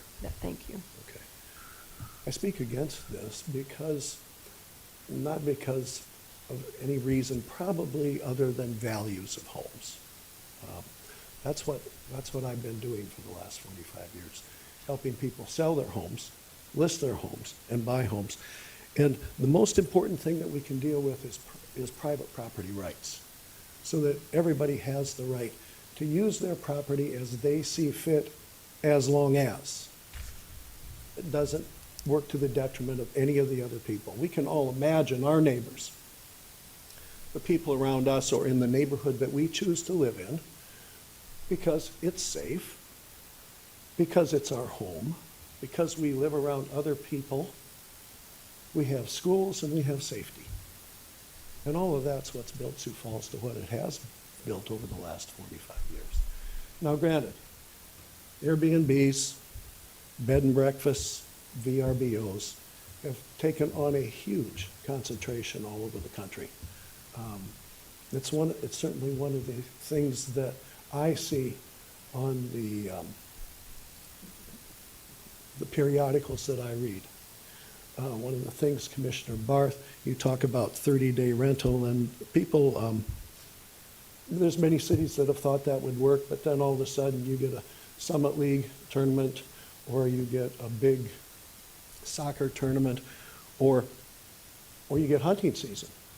They rent it for 30 days, and in 7 days they're gone. And so now there's the opportunity again to rent it for another 30 days. Not that that would take place here. But what we're on is when you begin to allow this kind of short-term rental into any part of our community, you take away the neighborhood. You take away the safety issues. And while many of the people that are going to rent there have certainly a fair amount of income, because I'm guessing they're going to be expensive, anyone that I've ever seen has been, we allow the neighborhood to change. As far as mobile home goes, I think we all understand to introduce a mobile home into a residential neighborhood is probably not always the best for people's values. So this whole transitional living is not necessarily something that that's good for anybody's value in the neighborhood. We don't know what that would be until it comes time for them to sell the property, and then that would be determined. There's one last thing, if I might add. I serve on the Accessible Housing Advisory Board, as does Commissioner Bender. I regret seeing properties being sold for this kind of commerce when we are essentially 4,000 homes short in the city of Sioux Falls and in this four-county area, even more than that. And with the economy that we're going into now and builders pulling back, in the next 6 to 8 months, we're going to be more than 4,000 short. And when we start using them short-term commerce versus long-term rentals or single-family purchases, we're denying somebody that right to own a home. That's an aside here. I had to throw it in just because it's my own personal opinion. We see this all across the country. I serve on the National Association of Realtors State and Local Issues Mobilization Committee, and we aid property rights, but we're seeing this as becoming something that will be huge in the future, and I would hope that there would be a long-range plan from not only the city of Sioux Falls, but from the county as well. I will tell you this, I forgot to tell you where I live. I live 1 block into Lincoln County, so I'm not here. But I've sold in Minnehaha County the whole time. I'm very impressed with both of the presentations of Councilor Haugard and Christian. Golly, talk about education in real estate. My history degree and driver ed minor at University of South Dakota don't come anywhere close to what he's got. But this is an important issue. It's a slippery slope. You will be here again. I'll probably be here again as you go through this. Let's not get residences confused with rentals, short-term rentals. Thank you, Mr. Nelson. Any questions for Mr. Nelson? Is there anyone else on the opponent side that wants to speak at this? Madam Chair, can I see by show of hands or the people standing who are here in opposition to this? Yeah, stand, so just kind of an idea of. Who's opposed? Okay. You should have Maybe asked them to show their hands. Yep, okay. Thank you. If there's no one else on the opposition side, I'm going to get the proponents an opportunity to comment on anything that was commented on that you want to comment back on. And then after that, it'll be commissions. Commissioner Bender, I know, has another question. And if we call you back up, that'd be great. Oh, there's one more opponent that wants to speak, as long as it's something that hasn't been talked about before.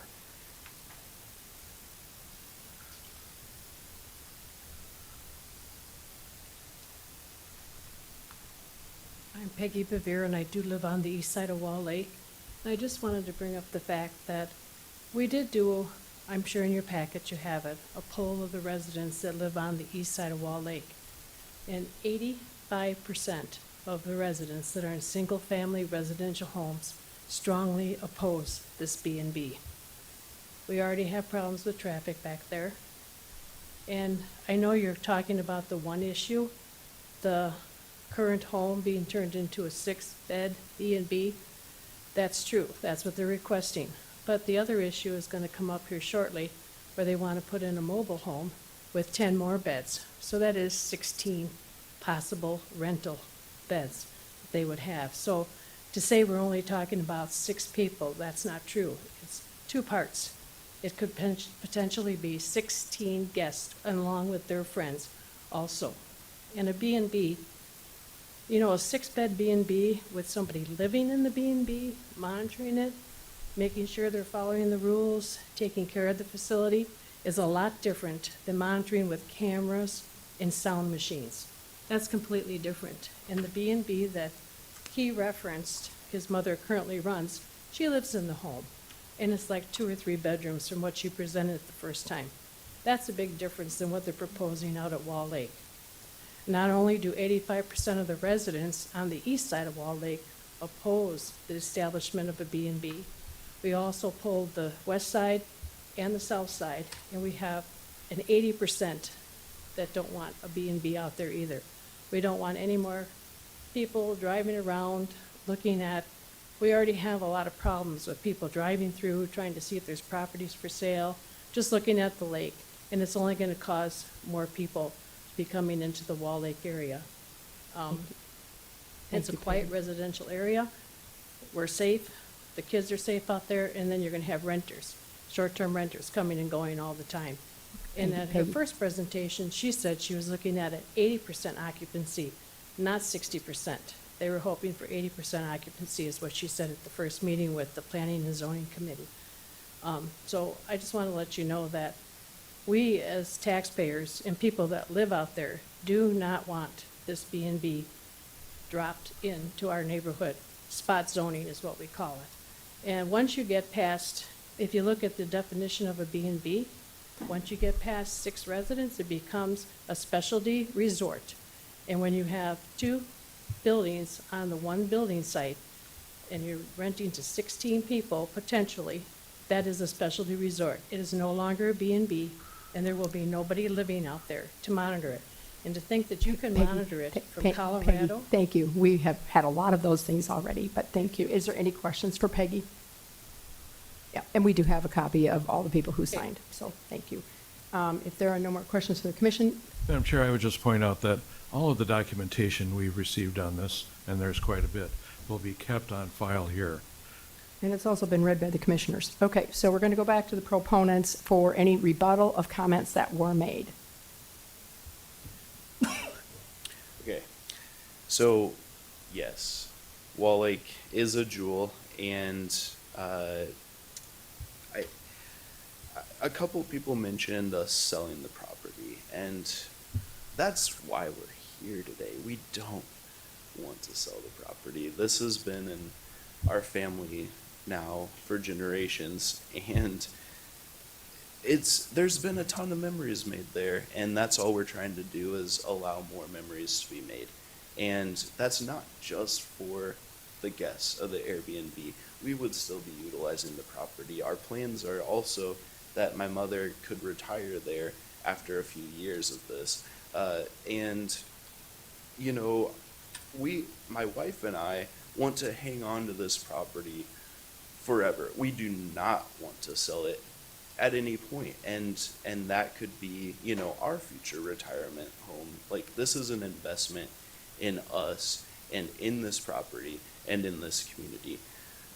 So there are a few ulterior motives, I believe, that are here, because I know that there's people here that want to purchase the property as well. If we are not able to have this, you know, permit approved for the property, there is a possibility it could sit vacant, and that is the worst thing that could happen for the community. So I don't think that that's an ideal situation for anyone.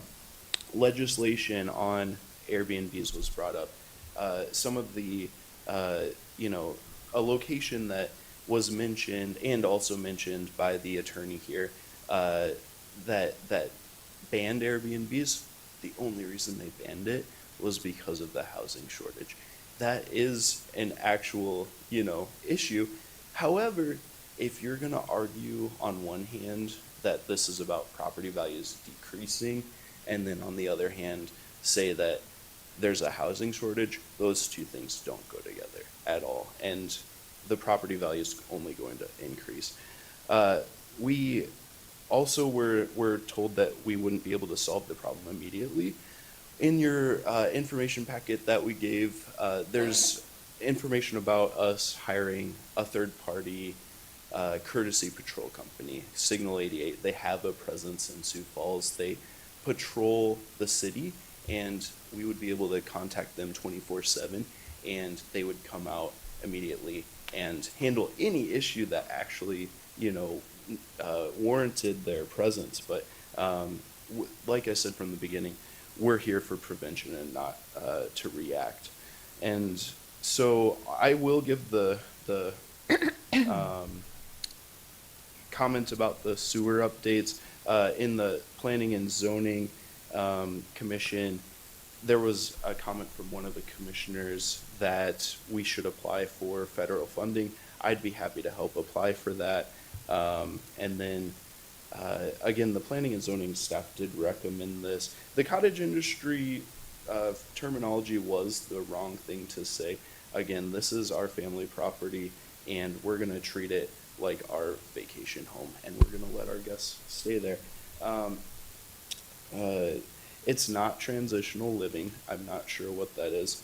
But one other thing I wanted to mention is that the property on the north side, directly next to the cabin, so if you look, there's the red square, that's the house, then above that is the garage, then above that is our cabin. Mm-hmm. And then the next property to the north is the property of Bob Hepp. He's not here today, you know, but there's been, you know, no concern on his part of showing up and mentioning any issues with this proposal. So, you know, the entire north side of that photo is okay with this, and that's, in my opinion, the only properties that could ever really even interact or see anything on the property. So Any questions for Christian? Commissioner Carson? Would you address the number of occupants? It's been said Oh, somewhere sorry. between 6 and 16, so just trying to get a full grip on that. No, there will not be 16 at the property whatsoever. There's 6 people, not just 6 adults, 6 people that will be allowed at the property at one time. And the property next door could have how many? That had 9, according to our regulations, they could have 9. That's what it said. According to the regulations. According to sorry. our regulations, it could set up a maximum of 9. So that could always be changed. What's it designed for, though? Yeah, the house rules, it's 2 bedrooms. Jackie, let him talk. There's 2 bedrooms in the house, and then since we are talking about the proposed structure, the one that we're proposing is 3 bedrooms, but, it could only be a 2-bedroom structure there as well. So, 3 bedrooms and 2 bedrooms, is 5 total bedrooms on the combined parcels of the property. Thank you. Any other questions for Christian? Commissioner Just to be clear, Bender? 5 bedrooms equals 10 people total between the 2 properties? So, at the lake house, there would be six people, and then at the cabin, up to 6 people as well. So total of 12 possible on the total combined property. Okay, thank you, If you Christian. excuse me, I might jump in here. So, the staff recommendation at the beginning of this, when I wrote the staff report, had 3 people per bedroom in occupancy. So this particular permit, the 71, had a recommendation for 6 people as a requirement, as a condition of approval. And then the mobile home, which has 3 bedrooms, have up to 9 people. That can be changed as part of the approval process here. You could say maximum 6 people allowed. Okay, thanks, Kevin. Commissioner Bender, did you have another question for Kevin that I put off on you? Yeah, Kevin, I just there's some question about the manufacturing home and whether it met our ordinances. Can you just comment on that? Yes, so the county ordinance does allow manufactured homes within the rural residential zoning district. It does require a conditional use permit. There are criteria involved, and without it being right in front of me, I'm going off memory, but it involves roof pitch. I think it's a 312 minimum roof pitch. It involves that the structure must be 22 feet wide.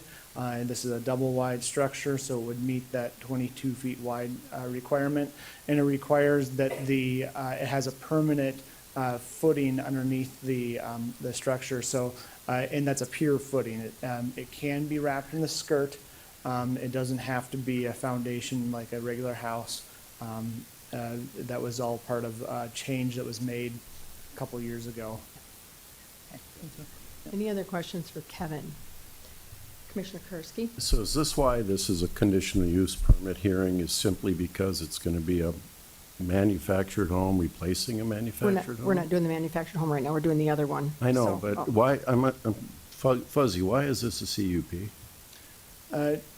As I stated earlier in the meeting, so this is a short-term rental, and when this first came to staff several years ago now, when Airbnb became a presence in the county, it was a determination of either we allow short-term rentals everywhere or we don't allow them, because short-term rentals is not listed in our ordinance. So we as staff made the classification that a short-term rental is similar to a bed and breakfast because they're renting out the house. And that way we have this conditional use permit hearing to determine if any particular property is suitable for the use. So this is the planning commission's office determination that it should be here because you guys just determined that an Airbnb should have this process? Am I hearing it properly?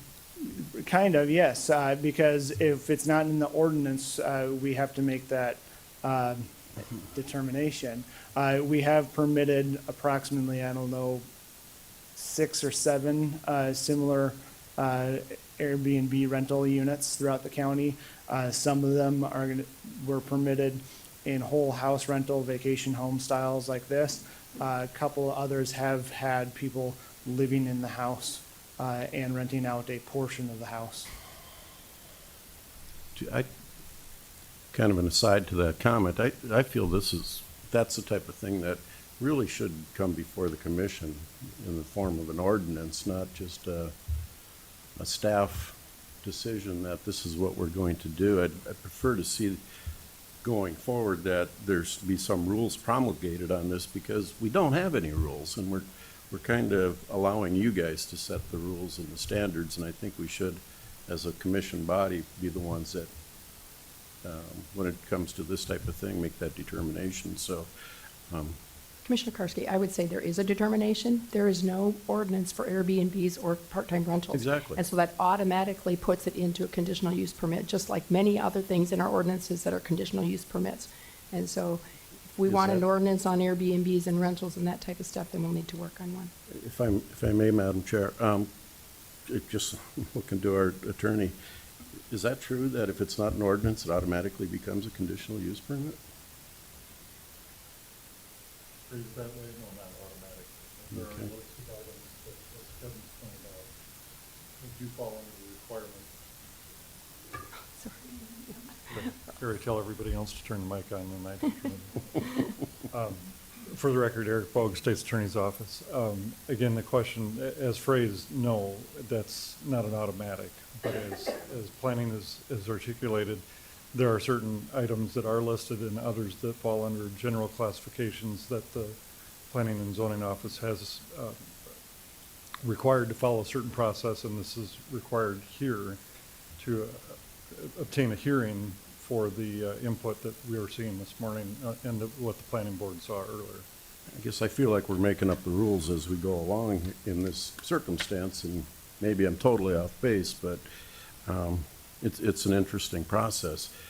2 houses away from my home that I built 3 years ago, the house came up for sale this last summer, and it sold relatively quickly.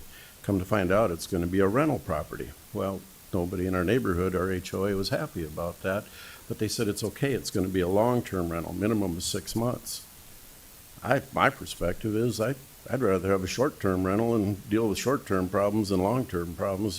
The eviction process is cumbersome and very difficult, but if somebody's there for 3 days, they're gone in 3 days, even if they cause a problem for 3 days. So I'm really kind of mixed up and torn on this one, and look forward to the rest of the conversation, I guess. Commissioner Bender. Well, I just would point out that the key point in the story you just told is that your neighborhood has a homeowners Covenants. association, and they have made agreements on how they want to organize and what rules they want to apply to themselves, and that is lacking here. We're going to turn it over to the commission, so we've heard all the testimony that there is, and just to remind you again that this does hinge a little bit on what the property that's next door, and we'll be hearing that one next. I'm looking for comments. Madam Chair, there are 200,000 Minnehaha residents not in this room, and so, we do respectfully listen to everybody on an issue like this. So what do those other tens of thousands want us to do? And, after listening to all of the comments, the documentation on both sides, I think they probably don't want this to happen. And I'll, when the time comes, make a motion to deny this. Additional comments? It would be good if Commissioner Barth would explain why he thinks that 200,000 people don't want the Airbnb on Walled Lake. Well, I don't think that's not necessarily the case, but I do believe that, the statement that they have, 20 signatures or 80 signatures from the neighbors doesn't necessarily rule the decisions that we make. It does not make the decision for Airbnbs across the county. There is this one situation, and I think it's been shown that it's probably uncomfortable at this location, and at this point, I'm going to oppose it. Commissioner Bender? Well, I would say that I'm also struggling with this.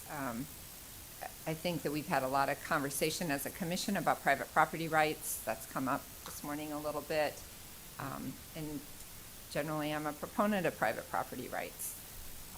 I would say that, we all have our own stories, and when something affects you directly, it's very personal. I live in an area, I live in a rural area between Sioux Falls and Brandon, and that is changing dramatically. I've had the privilege of driving by cows on my way to work, and I've had a lovely road that has had minimal traffic on it, and now there are houses being built everywhere.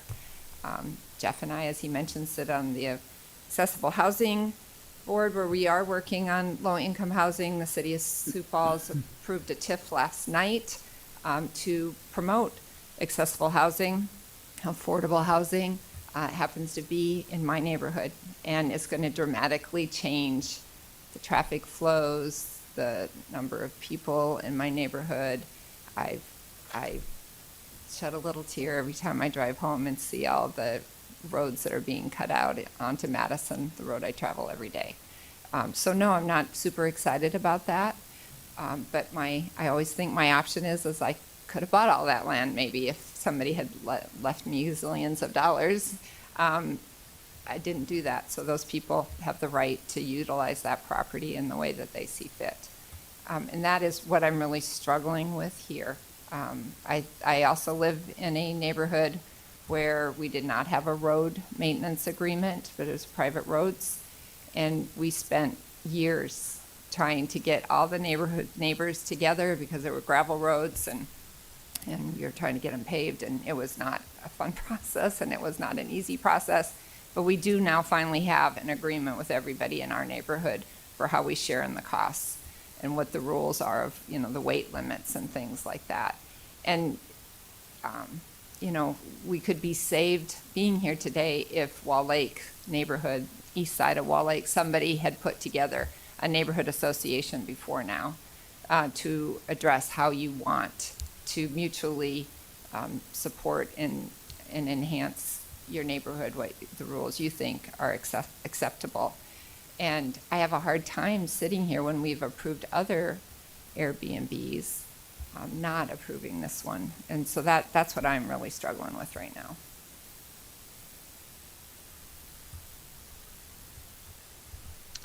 I personally have some issues with, I think this is spot zoning. The remote supervision doesn't meet my criteria of being on site and taking care of problems on the necessary time period. I'm still convinced there's parking issues because we're talking about anywhere from 9 to 12 to 16. It doesn't make any difference. It's not set for that many parking spots. The sewer system's an issue. The roads and maintenance are an issue. At some point, we're going to be responsible for taking over that if it becomes a big problem, if they don't put together a homeowners association. Property values, I probably agree with Jeff that Nelson, that there is going to be some issues with property values because of the roads and sewer system issues. So I'm going to deny the motion. You had to say Nelson after you said Jeff. Well, I didn't want anybody to be confused. Mr. Anderson has a comment. As you move forward, on Scott Anderson, Planning Director, as you move forward making your decision, I just wanted to remind you that the recommendation that you're reviewing today is the Planning Commission recommended to deny this. So your options are to uphold the Planning Commission's decision, which would deny it, the request, or you can overturn the Planning Commission decision and approve it. I just wanted to remind you that this came to you as a recommended denial from the Planning Commission. Thank you, I appreciate that. Commissioner Karski? Travel not a lot, but frequently enough, and we use Airbnbs and VRBOs and always nice properties. We were at one in Florida this last June and had an issue, called the property manager, the owner actually, and he was there within a few hours to fix what was going on. I don't even remember the problem, but he was right there, local ownership, and took care of things. I really fail to see the issue with making or permitting this, and I'm struggling with the whole permitting thing. I don't see where this is our issue at this point, other than the fact that it was given to us and now it is. where short-term rental is a problem for a property like this. We're not erecting a six-story hotel. We've got a home that's been there for some time, and allowing people the opportunity to, again, create memories. It might be a weekend, it might be a week, maybe it's 2 weeks. I mean, if we want to put some conditions on it, as to no more than 30 days, or I'm not in favor of no less than 30 days. I'd be more on the other side of no more than 30 days, no more than 6 occupants, that type of thing. I'd be in favor of that, and maybe some more restrictions on it, but I'm gonna vote to oppose the Planning Commission's recommendation. Are we ready for a motion, Madam Chair? I'll just make a quick comment, and that is that going forward, No means yes.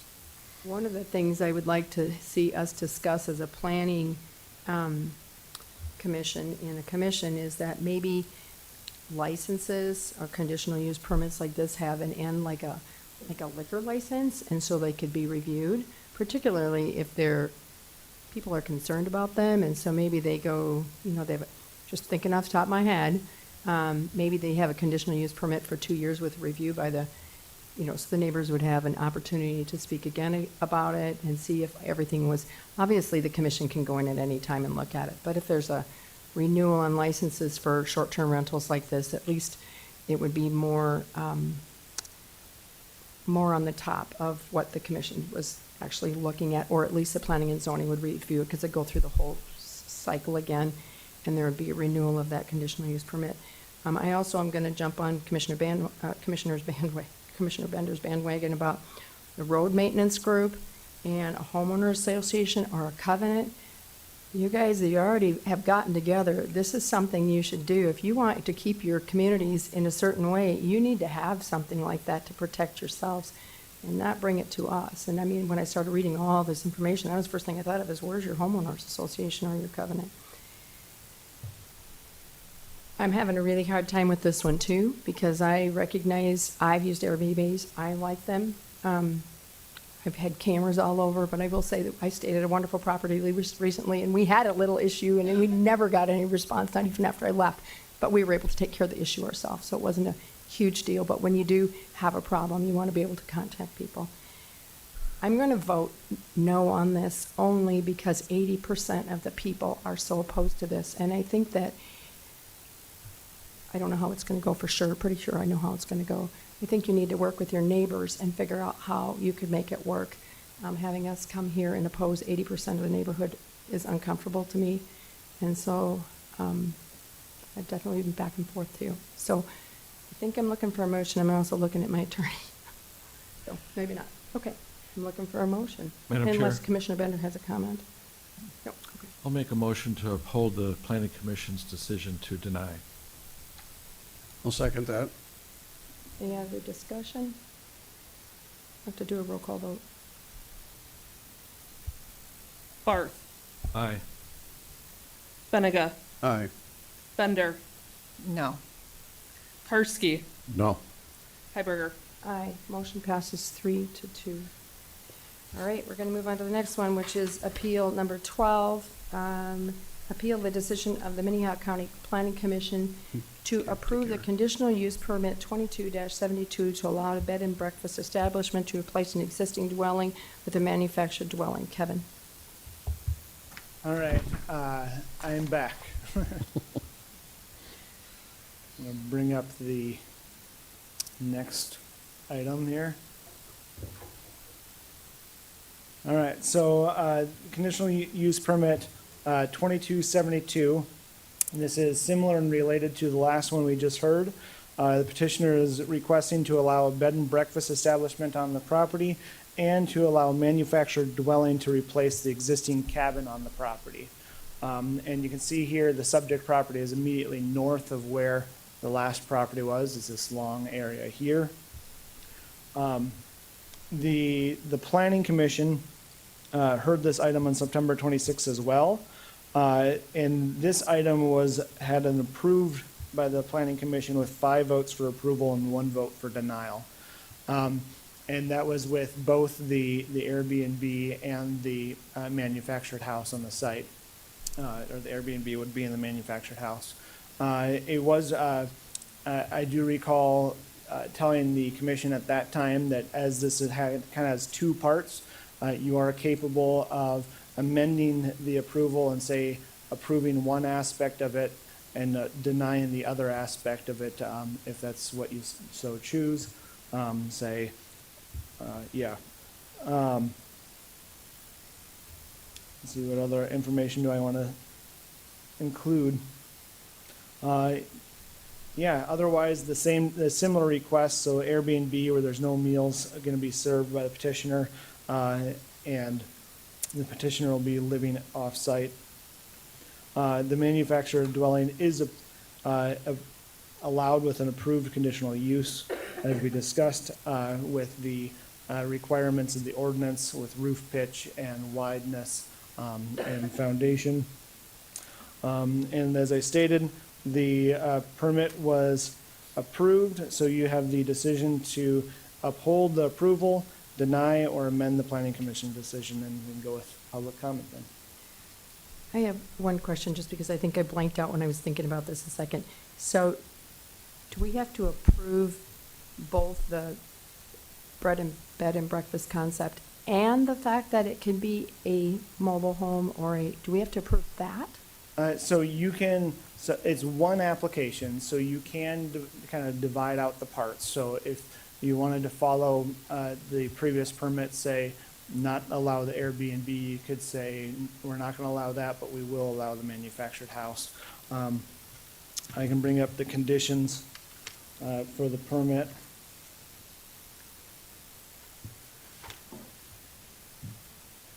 So the conditions, there's 8 conditions, and that the main differentiating condition on the manufactured house is condition number 2. The manufactured home must meet all required setbacks and requirements of Article 12.06 of the county zoning ordinance.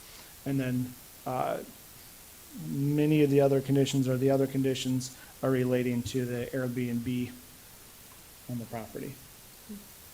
Thank you. So could actually be 2 different motions. Could actually be that we need to approve the house, but not approve an Airbnb. Yep. Or you could approve an Airbnb with no house. So to be clear, the condition is that they follow the rules that are already in place. Yes. Okay. I want to make sure I understood that. Okay, so this is a public hearing, and we will start again with the proponents' comments and then the opponents. And a lot of this information we've heard, so I don't know if you want to have anything, if you have anything additional to say, Christian.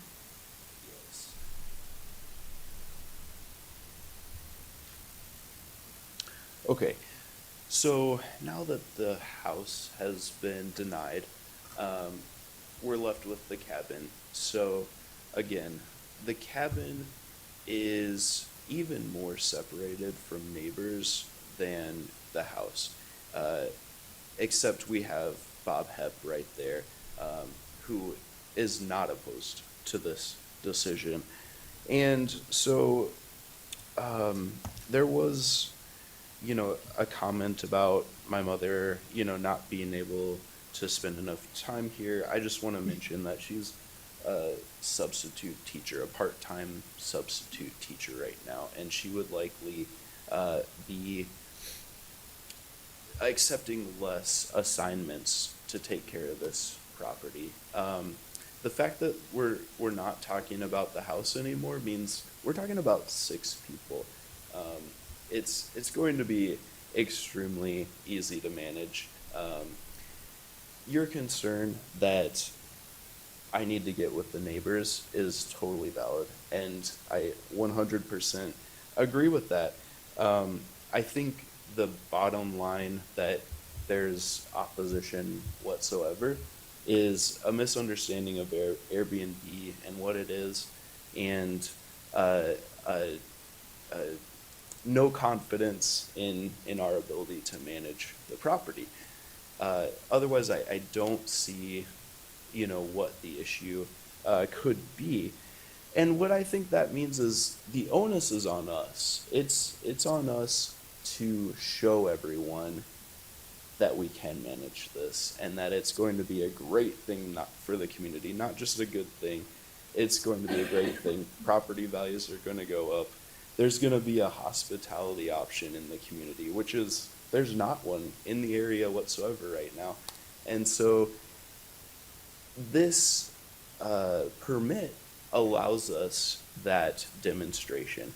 And so if we have the opportunity to show our neighbors that it is going to be a good thing, and there is already set in place the possibility for reviews. If there is an issue that comes up, it can be, complained or we can be checked on, just like you mentioned.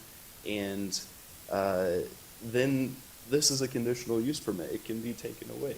So to not give us the opportunity to, demonstrate that we are 100% capable and we will be, this will be a good thing for the neighborhood, then we won't have that ability to turn the 80% into 5%. They own homes on this property. They live in vacation homes 100% of the time, so they're never going to go to an Airbnb and get that experience that is so good. So they don't, necessarily understand exactly what we're trying to do, but with the opportunity to demonstrate our plan here, I think that's how we're going to get more unified in the neighborhood. Thank you, Christian. Yep. Nope, you got to come to the podium and address yourself again. Jackie Toms, 2860 East Old Orchard, 26557 and 26559 East Shore. I want to comment on Commissioner Beninga's worry about the parking. There is no problem with the parking. And I wish we could get the picture up of the manufactured home that we gave to you guys so that the neighbors could see that, because it's a pretty nice home. But you can't, it's not in here. I don't think it's Oh, in it this is in there? packet, it's in the one that Anyway, goes- the parking, you come across the road and then you go across that long pole barn. That's not the picture. You come across a long pole barn and then they would park where that tennis court is. There would not be any on-street parking. All the parking would be up. We have a garage that has a 2-car driveway in it, and then right next to it across the way, we have an entire lot that would provide parking. And then the other thing would be, everyone's worried about having 16 people or 10 people parking. Typically, if a person comes in with 6 people, it's going to be like a mom and dad and a couple kids. So we're not looking at 6 adults coming in and staying there each with a car. They'll probably have 1 car, maybe 2 cars at the most, and there'll be off-street parking. They won't even know that they're there because the pole barn is there, which, is, I don't know how many, 30 feet, 30-foot pole barn that they have to drive past to get to the home. So there's not going to be any noise. And the only other thing is that we share the driveway on the other side of the property with the HEPs, and that's an access into the lake, which is not a public access, which I know was addressed in their comments, because I called the Department of Equalization.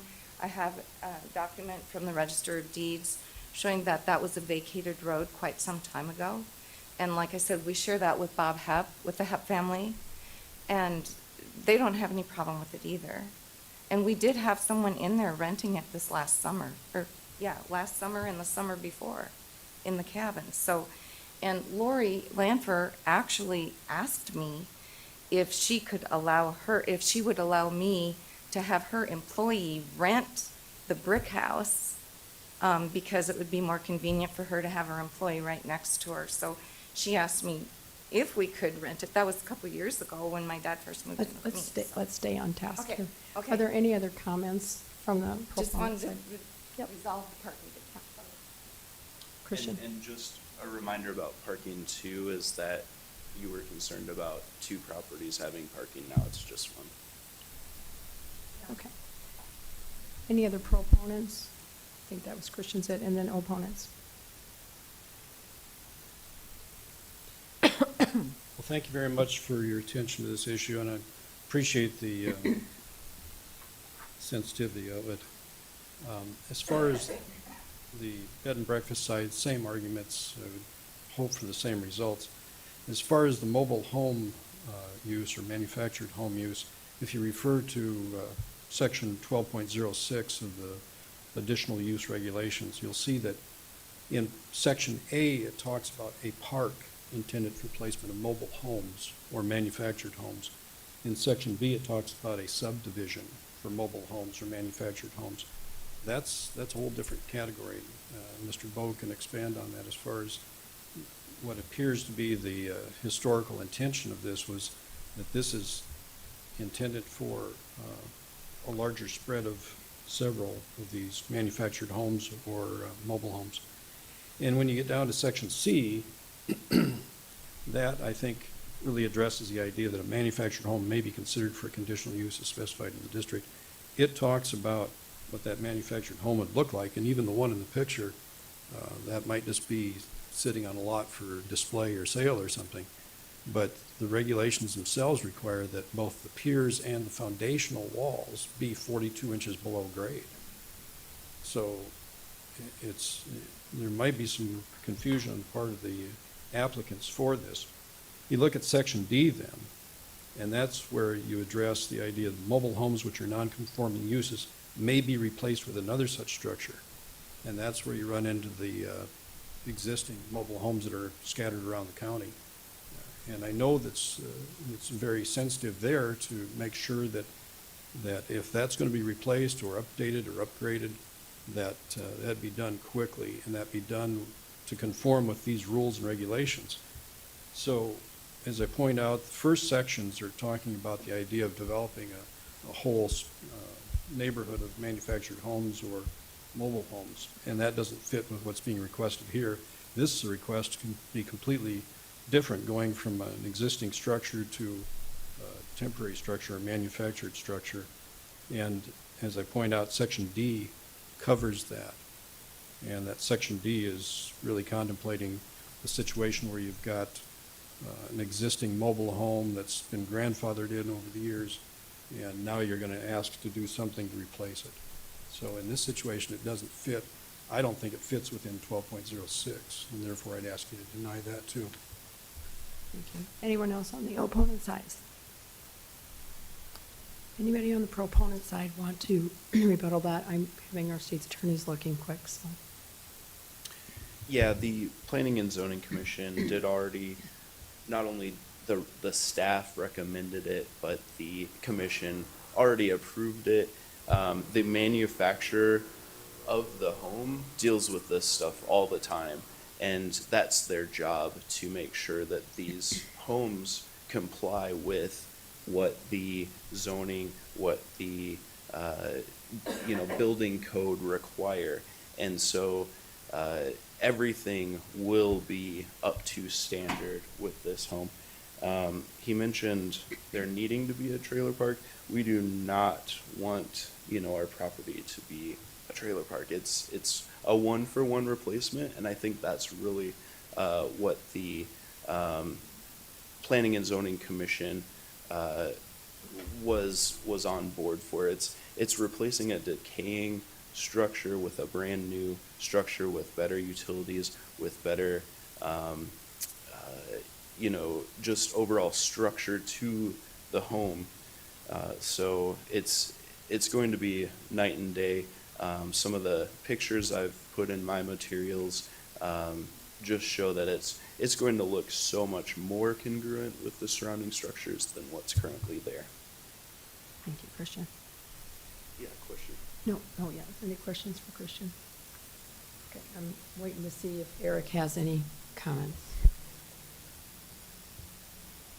Madam Chair, Eric Bowe, State's Attorney's Office. I think the intention of the Planning and Zoning, and Kevin certainly can correct me, was the reference to 12.06C, the additional setback requirements, and not the park requirements that Mr. Haggard's referring to. So there's additional subportions of that section, and that's the intent of the conditions listed by the department when they originally recommended approval with those conditions to be satisfied. So certainly if you want some additional clarification from the department, that would be fine.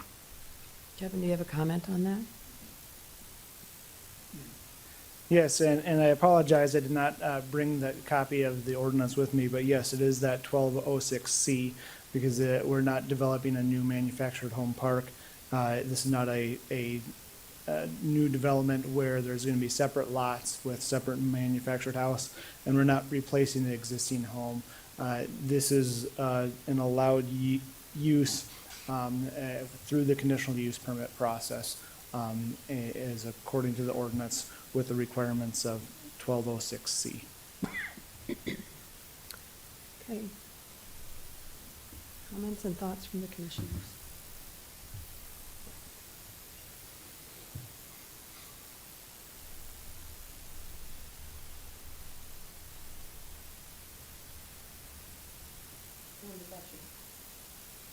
Manufactured home will be considered under a conditional use permit.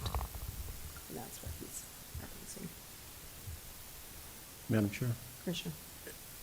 We're replacing a manufactured home with a manufactured home, correct? No, No. it's a Okay. cabin. We're replacing a home with a manufactured home that meets all the requirements for replacement of a manufactured home. The condition is that it is a manufactured home. Yeah, I couldn't tell if that was manufactured or added to or not. It's an old home that definitely needs a little TLC.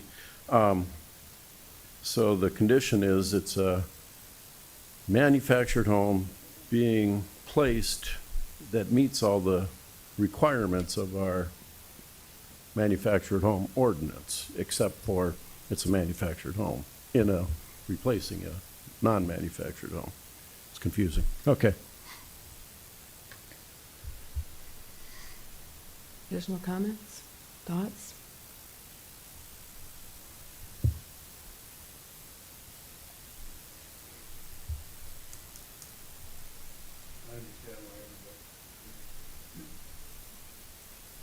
It's not against our ordinance to have a manufactured home. Gerald? Turn it back on. Thought I turned it on, sorry. I think legally, we're following our own ordinances by approving this particular motion. Am I right, Eric? Madam Chair, Eric Bogue, State's Attorney's Office again. I think I'd asked planning to get me the original application because I think the question is integral as to whether or not you wish to split the original application, because the original application by the proponents in this case was both to, excuse me a second, it's gonna pop up. Both for the Airbnb and to replace existing cabin structure. So they applied for both things at the same time. So you could reject the Planning Commission's decision to approve this, both components, or you'd have to choose to separate the two components. I don't think you're required to separate them, though you could if you wished not to approve the mobile home aspect or the Airbnb aspect, reject the whole thing because that's how it was brought to the planning board originally. Or you could approve just the mobile home without the Airbnb. Madam Chair, at that point, you'd actually be amending the planning board's decision because they accepted it as presented by the original application.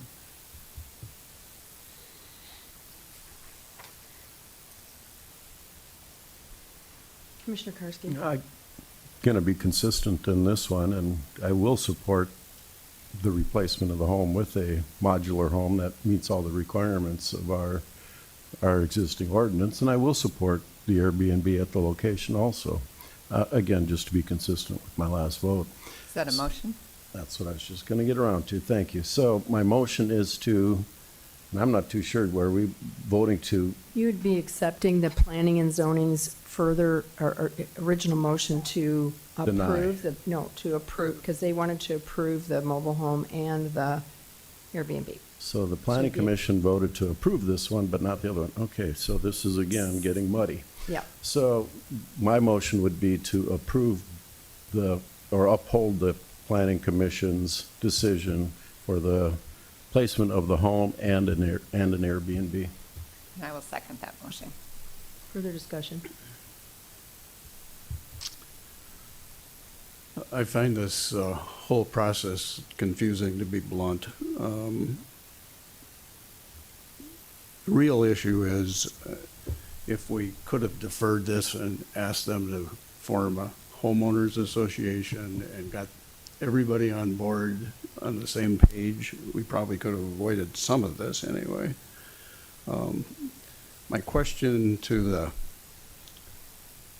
Christian, who owns the tennis court that you were talking about, and who owns the storage unit, or whatever you're calling that pole barn? We own all the parcels on the property. There's 6 parcels. Right. And the tennis court is on that.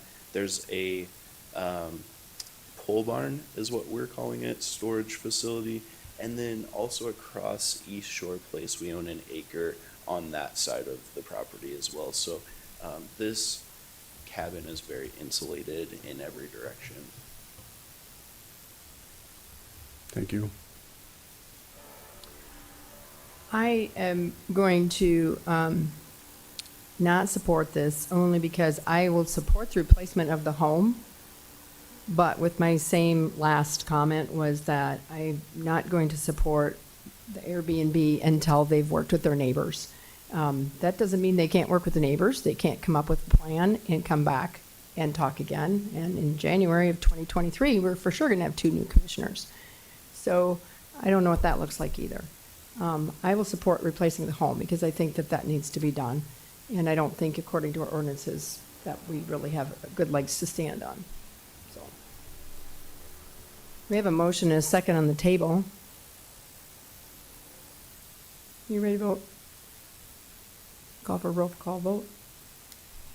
Karski, Aye. Bender, Aye. Benega, No. Heiberger. No. So the motion is 2-2, so it fails. So is there additional? Subsequent motion? Subsequent motion. I'd like to make a motion to approve the placement of the mobile home and deny the conditional use permit for the Airbnb. Is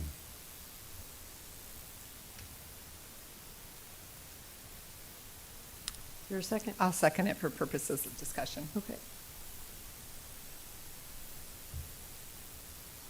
I'm looking for purposes of discussion here, people. I personally think they made it one proposal. It was a package deal, so I'm not going to support a piecemeal proposal. They can come back with a new proposal if they want to. You ready to vote? I'm ready. Roll call vote, please. Karski. Aye. Bender, No. Benega, No. Heiberger. No. Motion fails. So there's nothing on that property. The motion was 3-1, and so you just have to come back with a new proposal or work with your neighbors.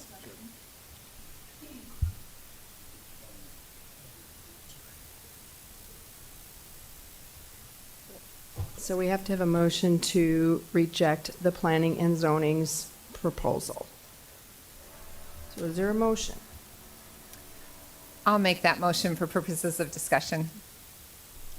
Second. Motion and a second. Purpose of the discussion, Commissioner Kursky. You know, I find it, if disingenuous is the proper word, but they approved one with an Airbnb and they voted to deny the other one. That's just so inconsistent, and that's why we need more rules for Airbnbs. I mean, we seem to be, you know, if you want to call it spot zoning or whatever you want to call it, but really, who knows if there's an Airbnb? We have no registration process. We don't know if a property's an Airbnb. You could have a farm out in the middle of the country that's an Airbnb and have people come and visit because they want the farm experience. We're inconsistent in what we're doing here, and we need to have something done by our planning office that brings consistency to this whole process. I will not disagree with what you just said. I think they brought it as one system, so to speak. I think we have to treat it as one system. And again, I would hope that the landowners and the potential changes that could happen around the lake, form some sort of homeowners association and try to make it work. I do not know what that is. I don't own property around there. I believe in homeowners' rights, land rights, but this is way too confusing not to do what we've just done.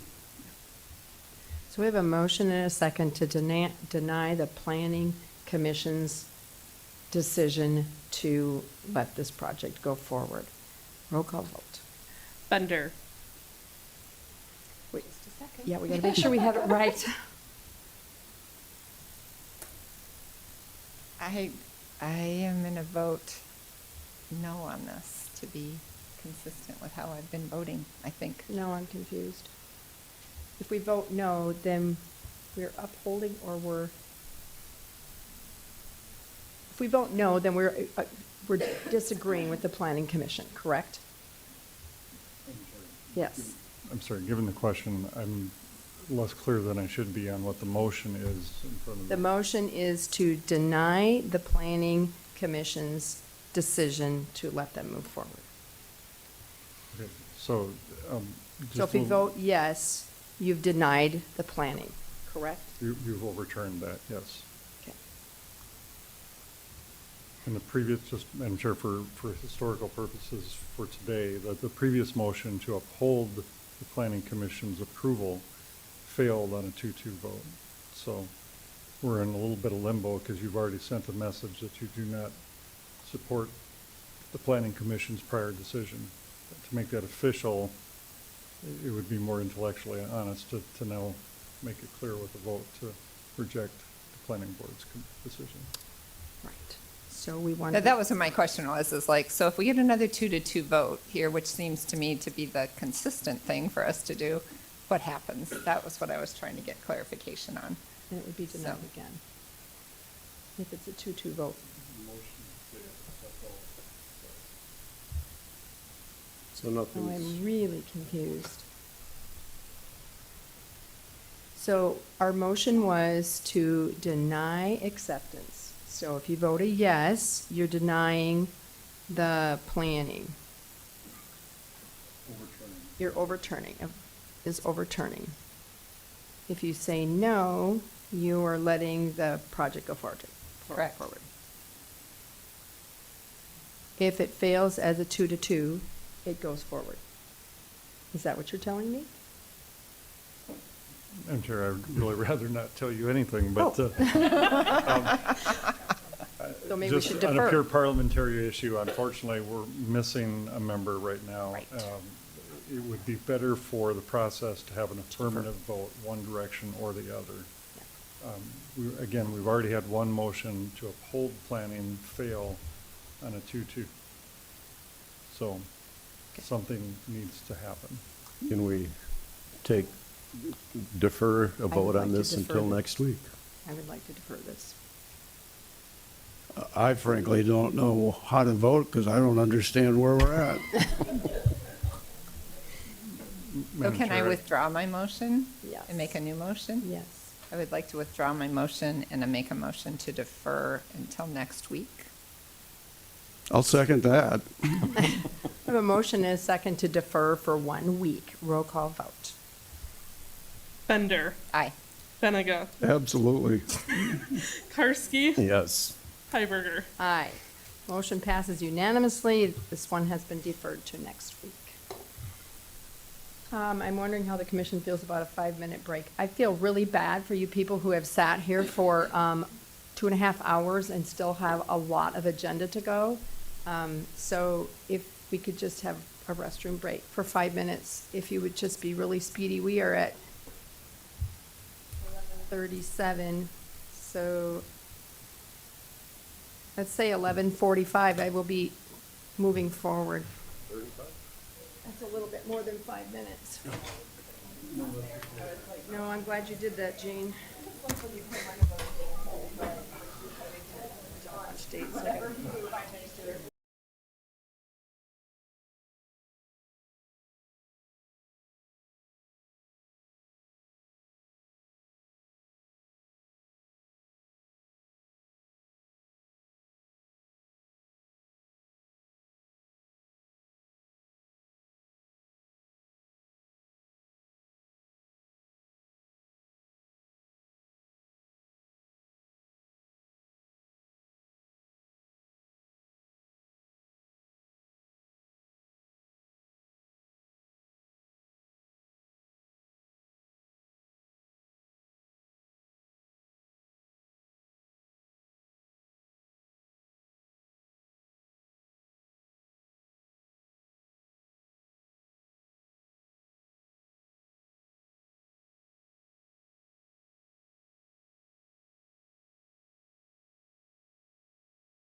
which is a public hearing to consider the declaration of the property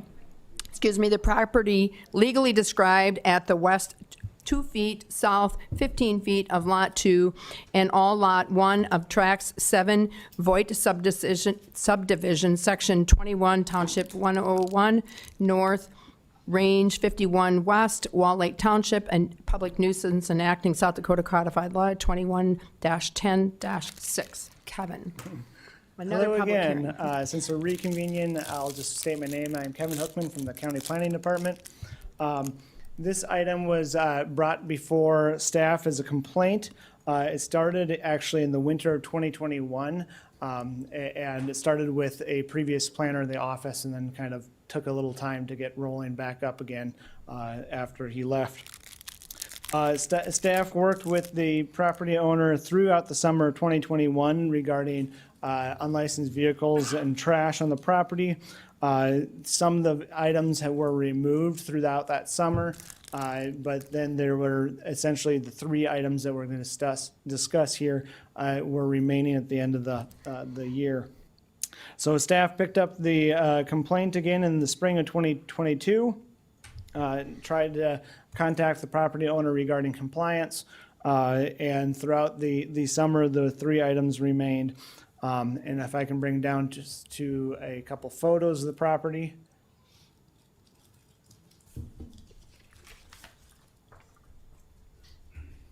So this would be the location of the property. It's on West Shore Place, along west side of Wall Lake.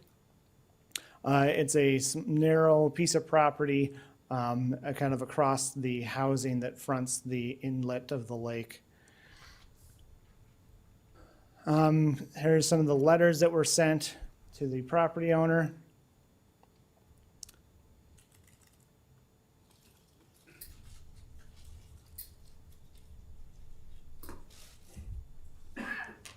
And then the photos. So this is a photo of the property from pictometry. Even though this pictometry imagery is now a little old, it's 2020.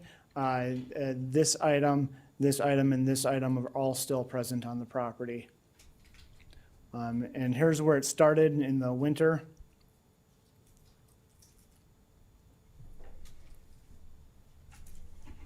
And then throughout the summer, you can see that those boats, the 2 boats and the car remain on the property. And then this would be in the spring of this year. The 2 boats in the car remain on the property unlicensed. And then in September, there was a time that this camper was stored there for just a brief moment. I did not see a license on it, but then it was removed later. But that is photos of the license plates here. And that's really where we are at on the property. So unlicensed and inoperable vehicles are defined in the county nuisance ordinance as abandoned property. South Dakota Codified Law 21-10-6 allows Minnehaha County to declare a public nuisance and allow the county to clean up the property and defray the cost to the property owner. So staff is requesting that Minnehaha County Commission declare the property legally described as the west 2 feet of the south 15 feet of Lot 2 and all Lot 1 and Tract 7 Voigt subdivision a public nuisance and enact South Dakota Codified Law 21-10-6. And this is a public hearing, so I'm available for questions. Okay. Questions for Kevin? Okay, this is a public hearing. Is there the person who owns this property here to speak? No. Is there anyone who wants to speak against this property? Okay, Commission? There's no one here. Is there anybody in the audience that wants to speak on this? Okay. Commissioner Karski? Make a motion to declare a public nuisance and give the property owner 30 days to clean up.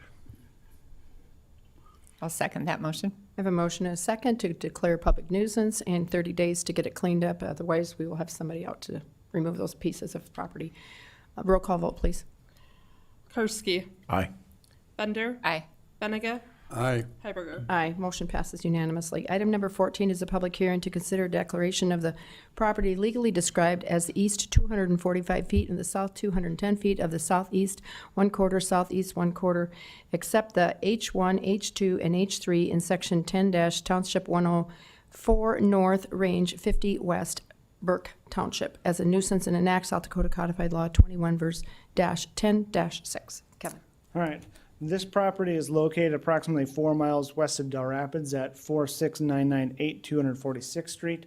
This property has been in front of the county commission before, in which case cleanup last time was done by the property owner, and then kind of came back again this spring. I'll bring up the photos again.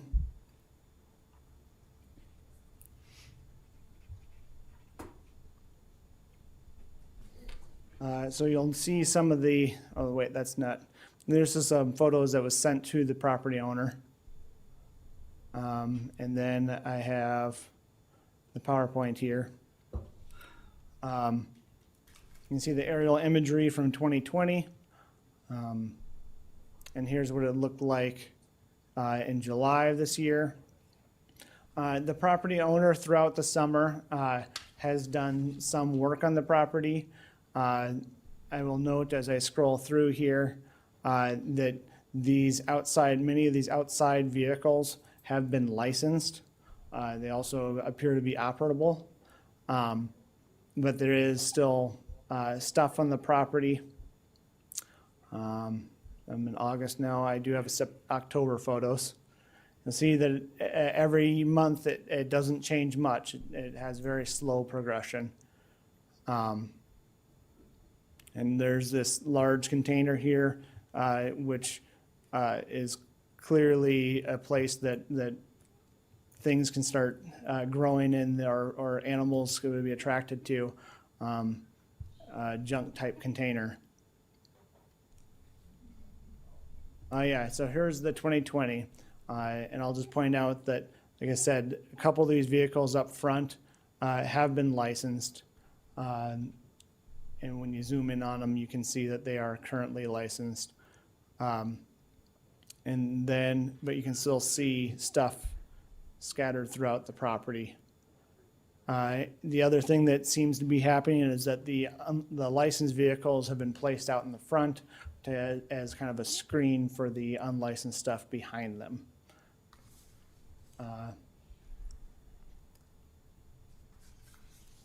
The petitioner has a fence through most of the backyard. The fence has been working very well as a screen. In past declarations, we have let what's behind the fence stay behind the fence. And I think that's where we'll end with the photos. Again, and these photos from October were taken last Wednesday. So they are fairly recent photos. There are still many abandoned property and unlicensed vehicles on the property, and planning and zoning staff requests that Minnehaha County declare the property a public nuisance and enact South Dakota Codified Law 21-10-6. And I am available for any questions. Okay, any questions for Kevin? This is a public hearing. Is a person who owns this property here? But come up if you want to. Come up and speak. Identify yourself and whatever comments you have. Ron Hagee, Minnehaha County. As far as that barrel, I'm going to get rid of, but most of it's cleaned up, and I've been doing the best to try to keep it clean, but things come and go. Just remind you to sign in, Mr. Hagee, if you did not, with your name and address at the door. Right. Thank you. Are there any questions for Mr. Hagee? Commissioner Kursky? Are you running an auto dismantling yard here? So it's all strictly hobby stuff. I build street rods and cars and stuff in the shop, and to just get parts from different vehicles. There's a lot of vehicles. 30 plus? Oh, no, I don't think there's 30 of them, but 30? there might be. Okay. Volkswagens and just different things they save parts. Motorcycles, tractors? Yep, motorcycles too. Well, I would just say it's discouraging to see you back here. And it's discouraging to see that there hasn't been a lot of progress. Obviously, your neighbors are discouraged because they're reporting it. There's a neighbor, there's not I challenge you to find another neighbor besides Kevin Koopman's buddy up the road, to find another neighbor that will even call it a public nuisance. Well, there are people who drive by, and I mean, it looks like a There isn't public anybody that nuisance. cares about it but Kenny. And I started probably back on a personal deal too. That's where the complaint came from. Okay, thank you, Mr. Hagee. You can sit down unless I have a question for you.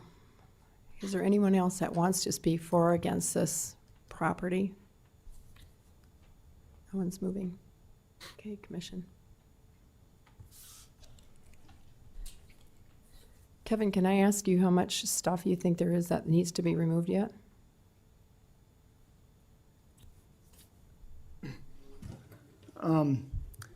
That actually may be a fairly difficult question to answer, because these photos have all been taken from the road. And as I said, it seems like the front things may be covering up things behind it.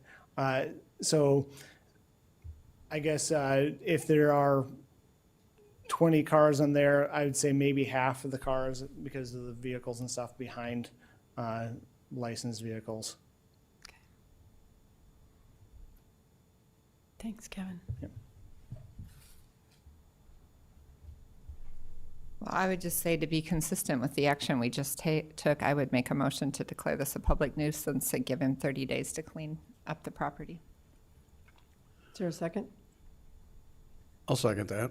I have a motion and a second. Any further discussion? If I may? It's a mess. I mean, it's not Jay Leno's garage, but it's a lot of vehicles there.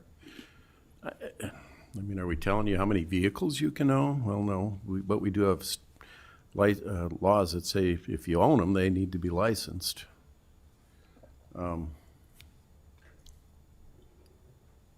Semblance of order would probably go a long way. Kevin, what's this zoned? The property is zoned A1 agriculture. Thank you. No comments, just thoughts. Okay, I have a motion and a second to uphold or declare this a public nuisance. Roll call vote. Bender. And give him 30 days, sorry. That was on there too, 30 days. Bender. Aye. Benega. Aye. Karski. Aye. Heiberger. Aye, motion passes unanimously, sorry. What's the deal on the zoning part of it? You know what, you can talk to Kevin after, You don't want to talk to me about it. but you have to talk to Kevin. Or you can talk to Scott, and Scott is here, he's over here, he's Kevin's boss, so you have to talk to him, okay? All right. Let's move on to item number 15, which is a briefing on the third quarter 2022 American Rescue Plan expenditures. Susan, I think? Yeah, there she is. Sorry, I'm looking in the back of the room for you. Susan Beeman with the Auditor's Office. We just wanted to bring forward to you an update on our spending on the American Rescue Plan funds. We will be required to submit a report to the U.S. Treasury by the end of the month through their portal process. So for third quarter, we will be reporting expenditures of $11,590,681.65. This brings our total spend to date of just over $13.9 million. We have just over $23.6 million left in funds that we have to spend. Just to remind you, the requirement is we have to have the funds obligated by the end of December of 2024 with full expenditure by the end of 26. As of this time, the Auditor's Office is projecting that we should be able to fully expend the total award by the end of 25 based upon known projects as well as current ones that we have that were already in place. I wasn't going to go through this in detail for you. If there's anything that you had questions on, we certainly can go through them. Is there any questions? Commissioner Bender? this may not be so much a question as just a statement, then you can correct me if I'm totally off base, but I think that the way that the commission has elected to use these ARPA funds is to pay ongoing expenses, and that we have obligated ourselves in the future that we will, unless we cut positions and things, that we will need to do. And so over the course of this use of the ARPA funds, I think we've been very responsible in using them for things that directly benefit taxpayers in the county. But I just would like to point out that when the ARPA funds end, and we are looking forward in a long-term budget, that at that point, we're going to either have to make really dramatic cuts, or we're going to end up having to do an opt-out. And I just want taxpayers to understand that that's what we're doing here. Correct. The commission authorized the auditor's office to use ARPA funds for anything, any of our ongoing expenses that are currently eligible under the final rule that the U.S. Treasury sent out to all of the counties. So when you look at this list, there's a combination of one-time expenses and ongoing.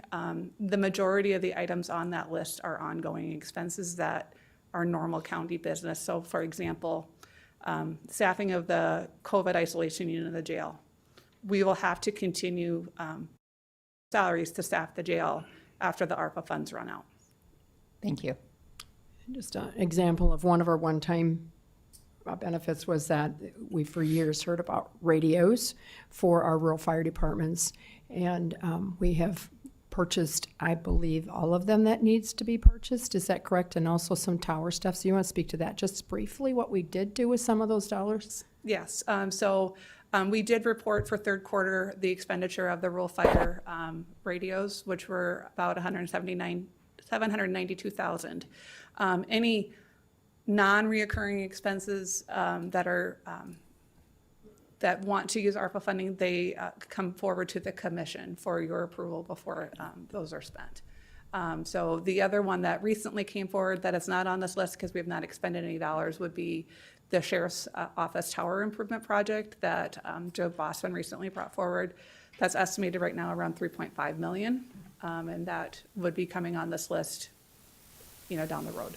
Making connectability for those resources much better in our county for emergency services. So, correct. Yeah, super important. We've been talking about for years. Yes. So. Are there any other questions about the COVID money, ARPA funds expenditure? We do this quarterly, so we keep track of what we're doing with our dollars. Okay. All right. Thanks, Susan. Thank you. Next one is item number 16, the Sioux Metro Growth Alliance wastewater presentation. And we thank them for being so incredibly patient, because they've been here for 3 hours. So have we. Growth takes a lot of time, a lot of planning, and a lot of patience. So that's definitely part of what we do. Well, hey, I have a few folks with me here today. Jesse Fonker, President and CEO of the Sioux Metro Growth Alliance. Our organization is the regional economic development entity serving the regional economic development needs for the Sioux Falls Metro in the communities in Minnehaha County, Lincoln County, and now in Cook County, which is a new addition this year. We're really excited about that. With me today, we have representatives from the city of Crooks, the city of Colton, the town of Humboldt, Sioux Valley Energy, and ISG, along with Lyons and Rosenbauer.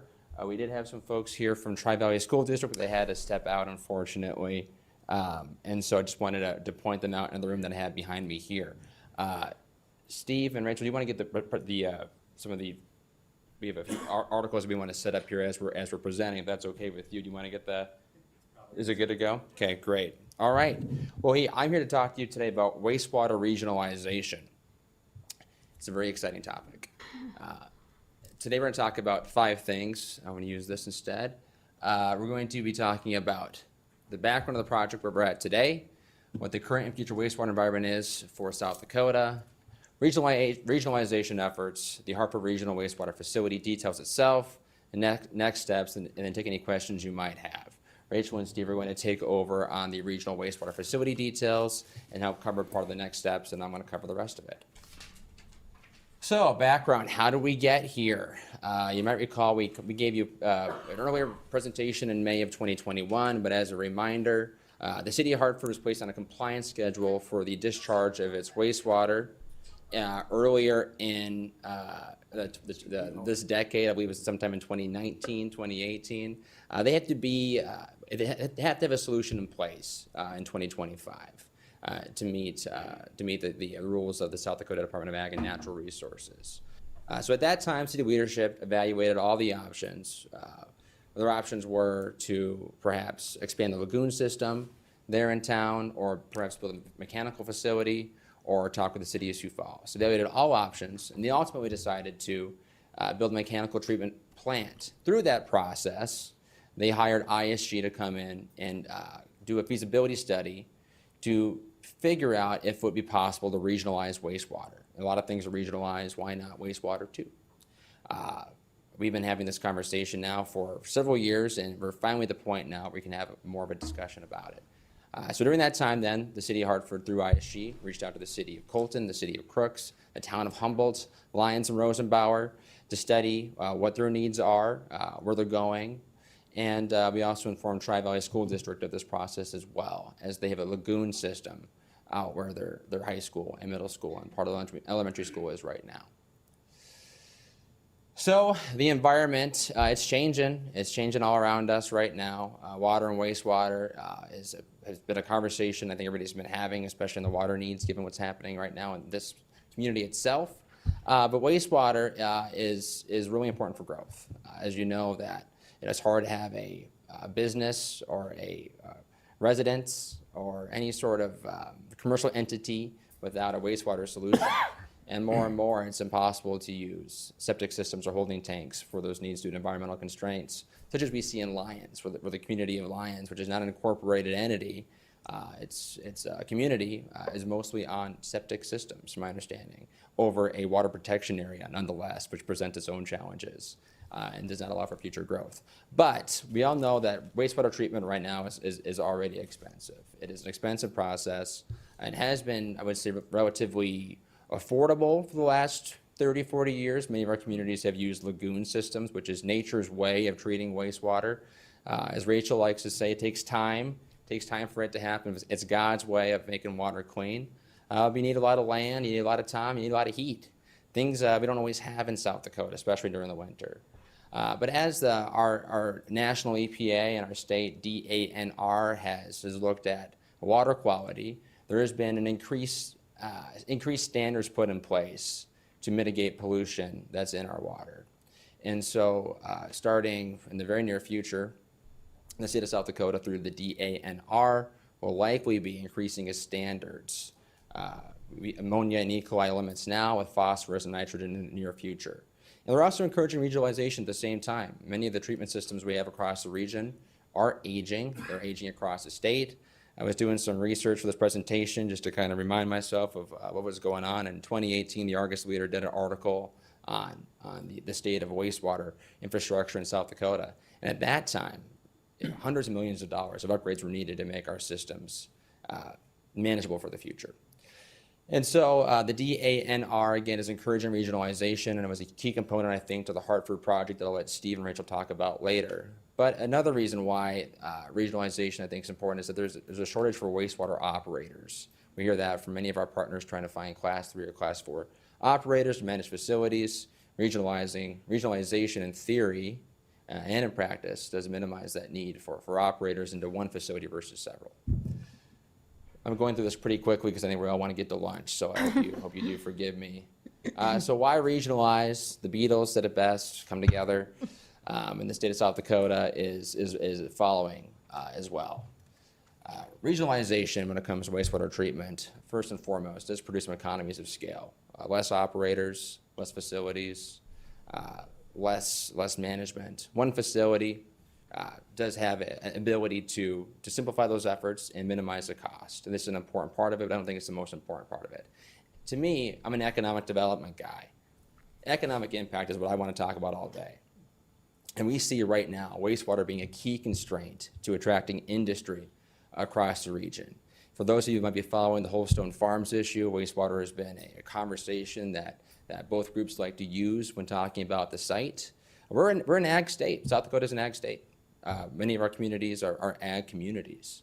And if we want to attract or retain businesses that deal with ag or manufacturing. Wastewater is a key component of that. You know, we look at projects that are looking at South Dakota. Oftentimes we have to turn away or not even submit information to a project because we don't have the wastewater capacity to meet that project's needs. When I say capacity, I don't mean the scale. I mean just the treatment process itself so that water can be safely discharged into streams. Second, expanding wastewater will, again, help us diversify the region's growth by giving industrial users a secondary option that we don't have right now. Regardless of what happens industrial or residential, we do need wastewater to help make that growth possible. And we've heard a lot today about wastewater and some earlier presentations. There's some concerns with an aging system. We've heard that there's challenges with the property tax base in Minnehaha County, where the base we have right now is not able to meet the needs of the county's operations. And this is a problem all of our communities share as well, and that's why they invest in economic development. Because in theory, by adding more tax base to our county or city, there's nothing more to collect property tax from to help fund ongoing needs and services. And so wastewater, we see, especially this project itself, can be a catalyst for growth outside of Sioux Falls in more rural parts of the county that could, in theory and I think in practice, produce an investment or a return for the county in the form of a stronger, more stable property tax base. We don't have an option. Something has to happen eventually. Our goal is to help save taxpayers money today, as well as creating a secondary option for industrial users and residential developers. Things don't get cheaper. I was just talking to Steve in the hallway about siting a building today versus a few years ago, and costs for middle building are up 50%. And that's not going to slow down. That's going to continue. And we know that if towns wait until 2026 or 2028 or 2030, their costs are going to continue to increase. So it's making it even less affordable to live in parts of our great region. And we also want to help our towns capture the growth that is projected for Minnehaha County. We live in a thriving, beautiful metro that has the best workforce opportunities in the state of South Dakota, if I may say so myself. That's what attracted my wife and I back to this part of the state after we moved away for a couple of years. And our mission at Sioux Metro Growth Alliance is to empower our communities to grow. And that's why this project we think is so important, because it does give them that opportunity to have more of a say in the growth that happens in this region by attracting it to their communities. This is an important part too I want to cover again is the environmental standpoint of this. And I'm not an engineer. I'm not going to try to talk about this too much because I'll just make a fool of myself. Commissioner Karski and I were talking during the break about making sure the words that come out of our mouths are good. So I'm going to just pause and not go into this too much. But we do know that wastewater does have a connotation of being dirty. The state of South Dakota does have rules in place for what it needs to be discharged, what can be discharged.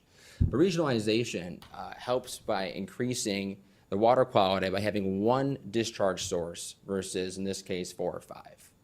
Mechanical process will be able to better treat the water so that as it goes into our streams, in this case, the Skunk Creek, it is a cleaner product than what is currently in that water. You don't have the same ability to treat water in certain areas through the lagoon systems, whereas the mechanical system does have that ability. I believe, I'm gonna stop before I get ahead of myself. But also we see that sometimes there's some NIMBYism when it comes to siting wastewater facilities or even expanding them. This might surprise you. Neighbors don't like to be next to stinky stuff. And we know that not all lagoon systems are stinky. We know not all mechanical treatment systems are stinky. However, there is that connotation that they do stink. And occasionally there might be some odor as things are moved in and out of those systems. But again, back to workforce, having one system with one discharge is cleaner, and having one operator versus many is a more efficient of taxpayers' dollars. To give you an update here, we know that Hartford is on a compliance schedule. They're working forward on their system regardless of what happens with our conversations today and ongoing.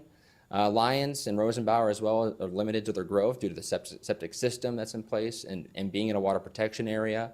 We see this conversation as also as a business retention and expansion issue. Rosenbauer is one of the largest employers in rural Minnehaha County.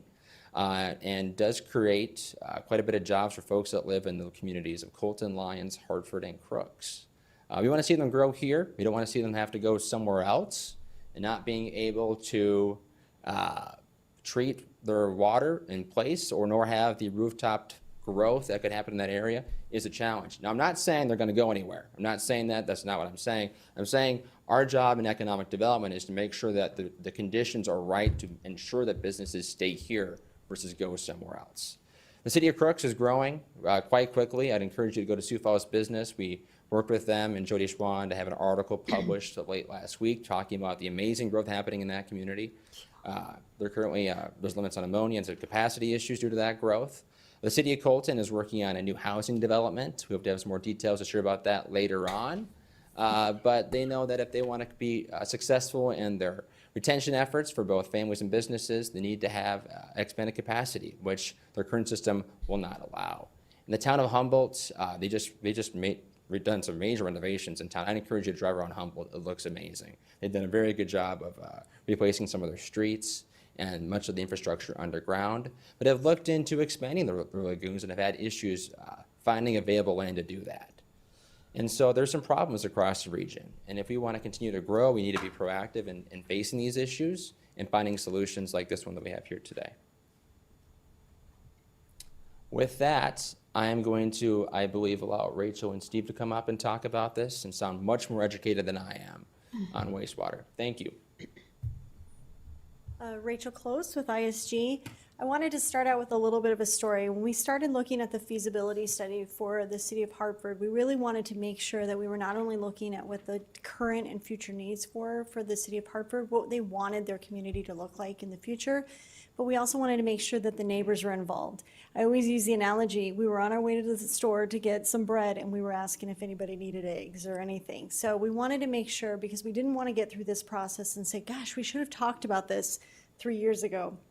We were all looking at the same thing, and that was really the goal of this whole process, was to make sure that we were encouraging that consistent growth around our community. So the Hartford Regional Wastewater Solution, we're starting out with just kind of giving you an idea of where we're at with the Hartford plant. The Hartford wastewater plant is under design right now. We plan on starting construction late in 2023. And we are currently funded by SRF funding for a 1.56 million gallon per day plant at an estimated project cost of a little over $16 million. That plant includes the 20-25-year growth assessment for Hartford with an aggressive growth probability, but also includes 1 million gallons of capacity for additional growth, and whether that be regionalization, industrial, or a combination of both come through there. So it's going to get a little small here, but part of the regionalization, it looks really small. Part of the regionalization study is we met with each one of the communities listed, including Lyons, Humboldt, Colton, and Crooks, and talked through what their growth needs were, what their aspirations were for wastewater and allocations, and looked to see what that component would look like. So this is just a real quick financial breakdown of looking at not only their growth assumptions, but also the growth assumptions, but also looking at what the financial impact would be on a regionalization. The concept being is that the Hartford plant will be a Hartford-owned and operated facility, or will be a Hartford-owned and operated facility.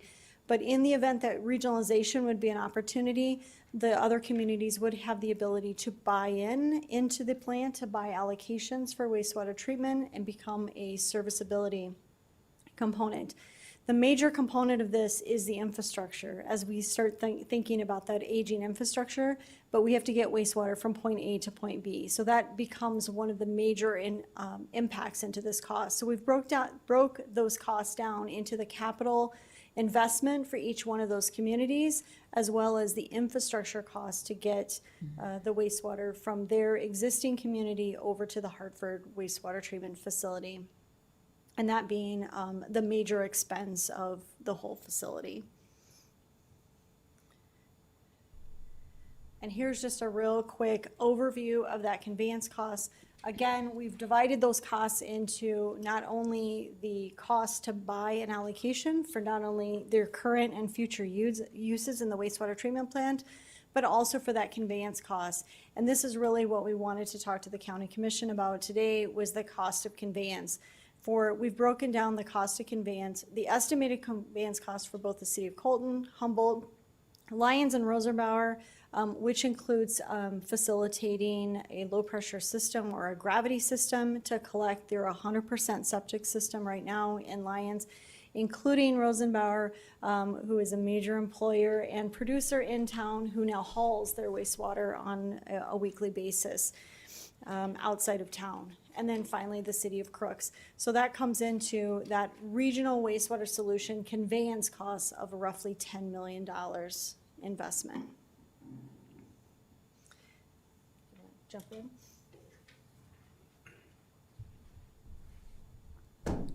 So our next steps for this project here are to finalize the funding sources. None of our communities at this point have committed to this regional project, but we're working to find a funding solution to help make that possible, to allow for better growth in a timely order that is affordable for all players.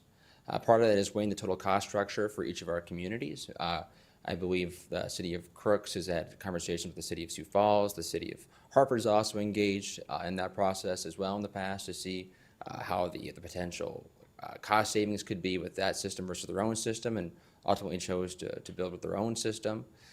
If we can figure out a good we can figure out a good total cost structure for that, we'll then go into stakeholder meetings within our communities to inform stakeholders, voters, taxpayers of the need for wastewater infrastructure improvements, along with the plan to move forward. And then through that, then we'll be refining a regionalization operating agreement between all the players and then communicating the results back across the region. Questions you might have for me? We also have the mayor of Hartford here with us, the mayor of Colton, the mayor of Crooks, leadership from the town of Humboldt, as well as the president of Rosenbauer here as well. Be happy to take any questions you might have for us about this or other things happening in economic development as well. Questions for Jesse? I don't have any questions. I guess I would make a statement, and I know it's we're a long ways from getting to the end of the interstate on this one, but the whole issue of growth, we all benefit at the county and the city and the state. 20% of the county's budget comes, or 20% of the property tax values fund our budget in the county. I know the schools and other organizations certainly contribute to that also. But the real issue is we need to put rooftops in the county to generate revenue and to generate growth. A long time ago, I was on the city council and I was part of the group that invested in bonding the Lewis and Clark issues. It was significant. Everybody was concerned about the dollar amount. I think it was a good decision. If you look at what has happened since people made that decision, we've had good growth. The city certainly has benefited, but so has the county. I think the whole region benefits, frankly, from an economic value. Sales tax grows. This is something that impacts growth almost immediately. And since, frankly, the county's budget, I think would have a significant growth with property tax values if we were to invest in this project. I know that some people can argue about the dollar amounts. Deferring a general fund deficit down the road is attractive, of course, but I don't think that's going to generate positive things as much as a property tax or an investment in the infrastructure of utilities and the need to see some growth. So we don't get sales tax revenue, that's beside the point. I think that's an argument that we need to have with the state again.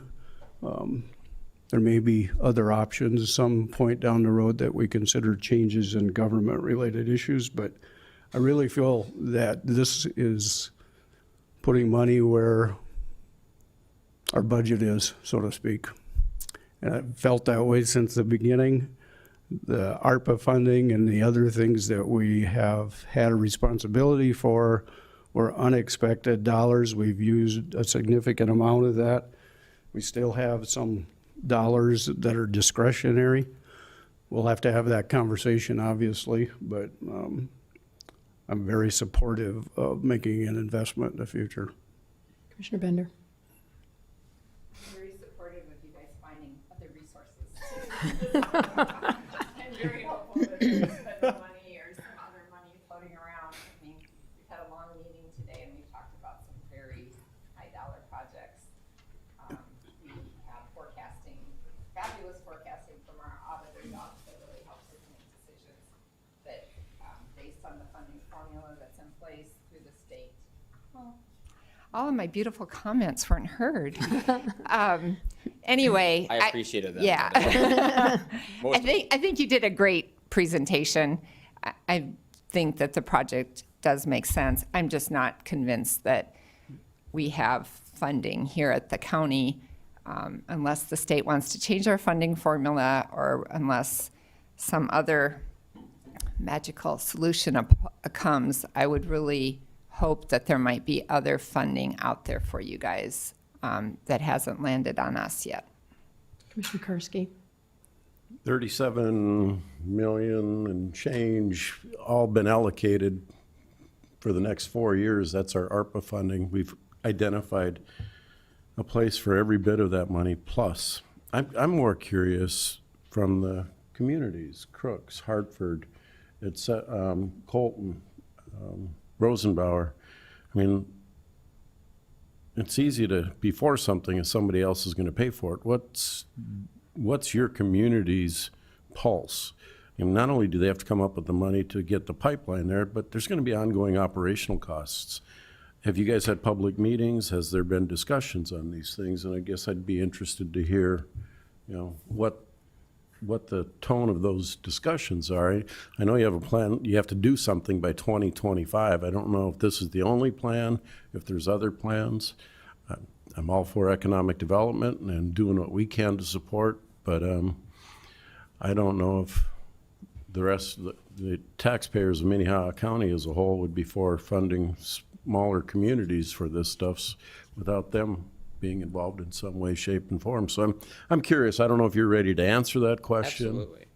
So I think there's maybe two ways to look at the question. There's what the city of Hartford is doing, what the other towns are doing itself, right? So the city of Hartford is moving forward with this project regardless of what happens on the regionalization side, because they are on that compliance schedule, need to have a solution in place sometime in 2025.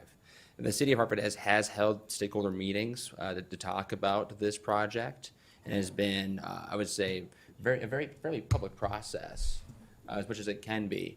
And so the people of Hartford are well informed what's happening here, along with the potential costs for the city and any grants that have been received or could be further pursued, right? So that part has been well communicated and well explored. Good.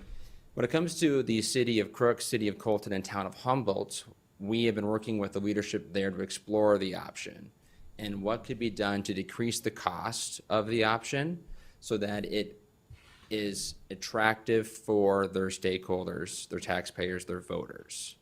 And so before we go into making any decisions, and I'm not speaking on behalf of them, but more just informing you of the process that has taken place to this point, they want to explore it in great detail to see what funding opportunities are out there, so that when the chance comes for them to buy in, and there's a buy-in cost on the facilities along with the compliance cost or the conveyance cost, that they have done their due diligence for their people to ensure that the cost is affordable today, but also into the future. And if any of my colleagues want to speak from Colton or Crooks or Humboldt on that, they'd be more than welcome to. If there's anything you want to add more than that. I'm going to welcome Mayor Butch Osby, Mayor of Crooks, here to join. Thank you. This is a project I've been working on with the engineer and with Humboldt for 3 years. It's not, we've upgraded, at Crooks, we've upgraded our sewer system. We did a new lift station last year. We're doing another one this year. We are pulling as much weight as we can financially. I think this is still, when you talk about the county dollars versus out in the county, I still think you have to take a good look at what we could bring when it comes to Commissioner Benniga's comments about tax flows and increased taxes.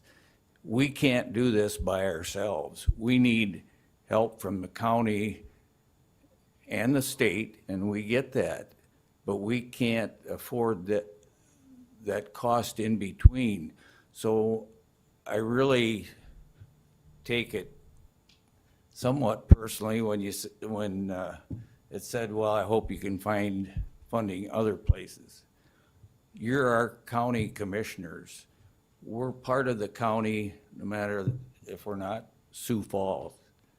And this is a big deal. It's probably the biggest deal for Lyons and Rosenbauer. They have over 300 employees. They're the largest manufacturer of fire trucks in the world.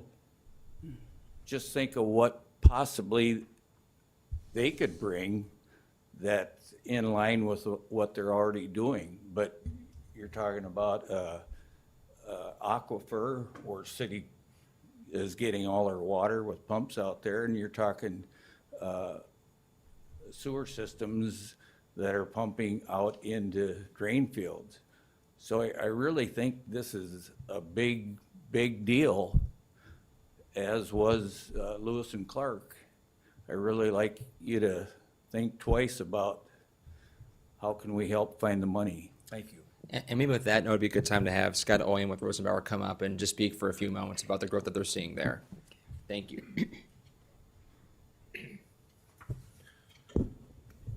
Thank you. My name is Scott Oyen. I do live in the town of Hartford and work in Lyons.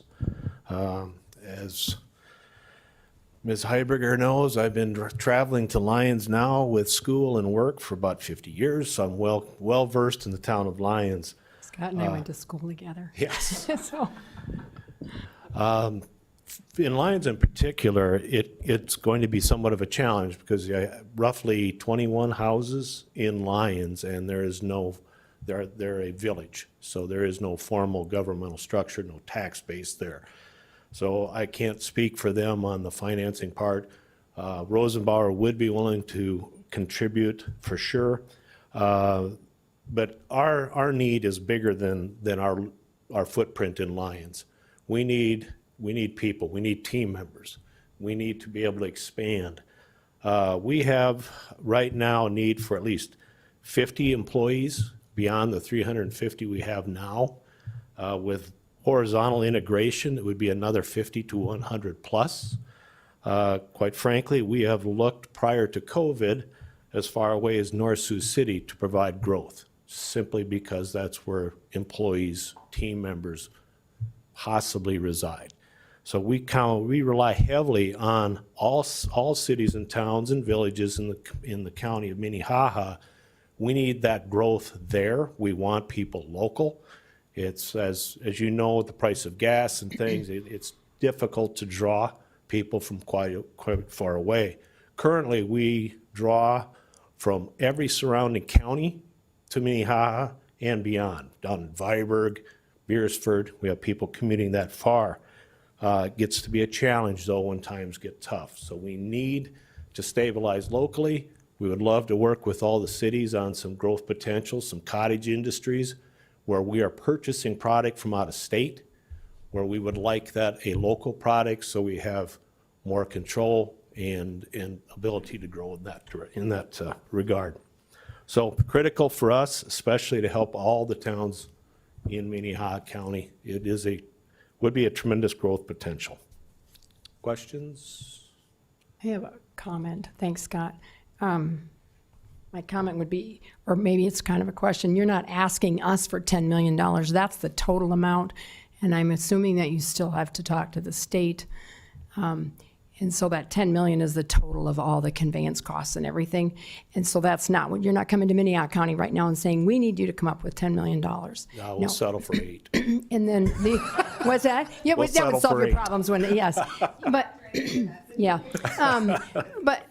And the other thing is, I think of quite a few years ago, I think Jesse, maybe it wasn't you, but somebody was working on that cheese plant up by Del Rapids, and that didn't go through because there was not wastewater treatment in order to have it. So it went to another county a long ways from here. And as we put rooftops for businesses, that takes the pressure off of those housetops of property tax, and we are funded by property tax.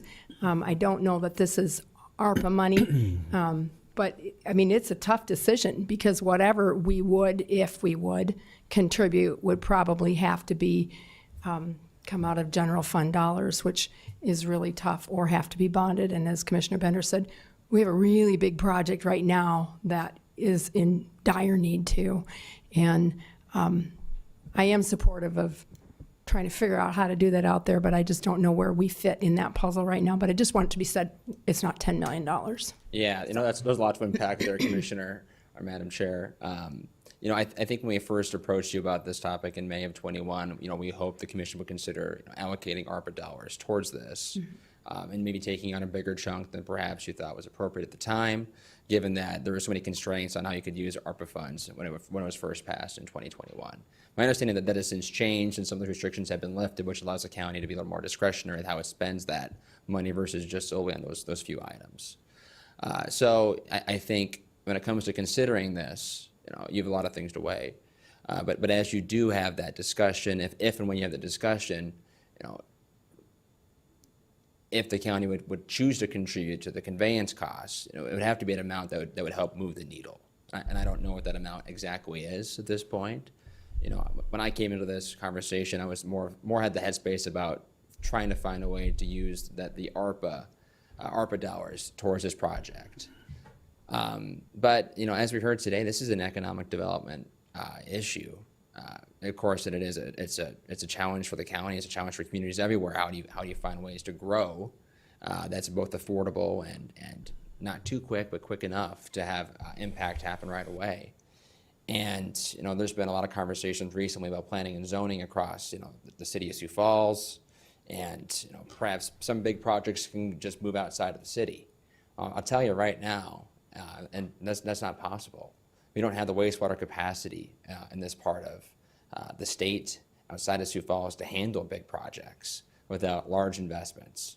And so what we're trying to do today is help bring partners together to invest into the future so that our property tax bases are all stabilized a little bit better, allowing us to run our governments a little bit more efficiently and effectively and to save taxpayers' dollars through that process too. Thanks, Jesse. So thank you. Any other comments for him? As you know, we have been here a very long time and we are not done. Well, we appreciate it. Thank you for entertaining our question here for you. I'm sure you're shaking like I am for a need of lunch. And so with that, I will step away. Thank you for your time. Okay, thank you for your time. Thank you guys for putting up with us for a long period of time. We have a couple more items to do and we're going to try to finish them up. So item number 17 is consider a bid results and awards recommendation for snowplow cutting edges and authorize the chair to sign an agreement for Equipment Blades Incorporated. Bids were opened on October 5th. Stephen, you can make it short and to the point. This is the first time I've said good afternoon, Yeah, I Commissioners. know. Steve Groen, Highway Superintendent. We opened bids on October 5th, and we'd appreciate you to award this contract to Equipment Blades, Inc. Thank you. Is there a motion? Second. I have a motion and a second. Roll call vote, please. Bender. Aye. Karski. Aye. Benega. Aye. Heiberger. Aye, motion passes unanimously.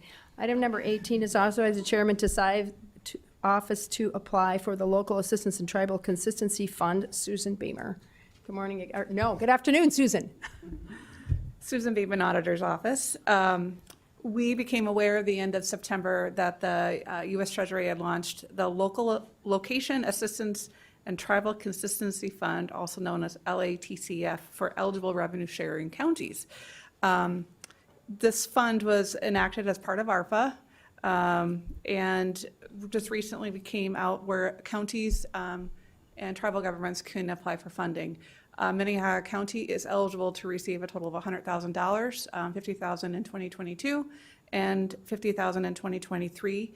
It would be, the purpose of the program is to provide general revenue enhancement. Within your packet, there was guidance submitted that was provided to us from the U.S. Treasury.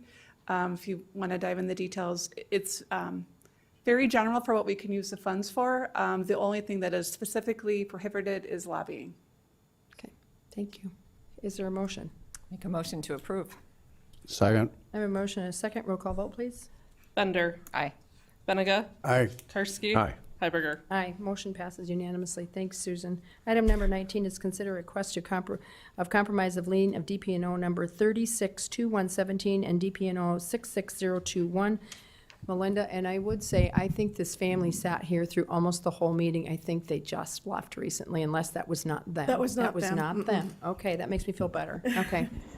Good morning, Commissioners. Melinda Storley, Commission Office.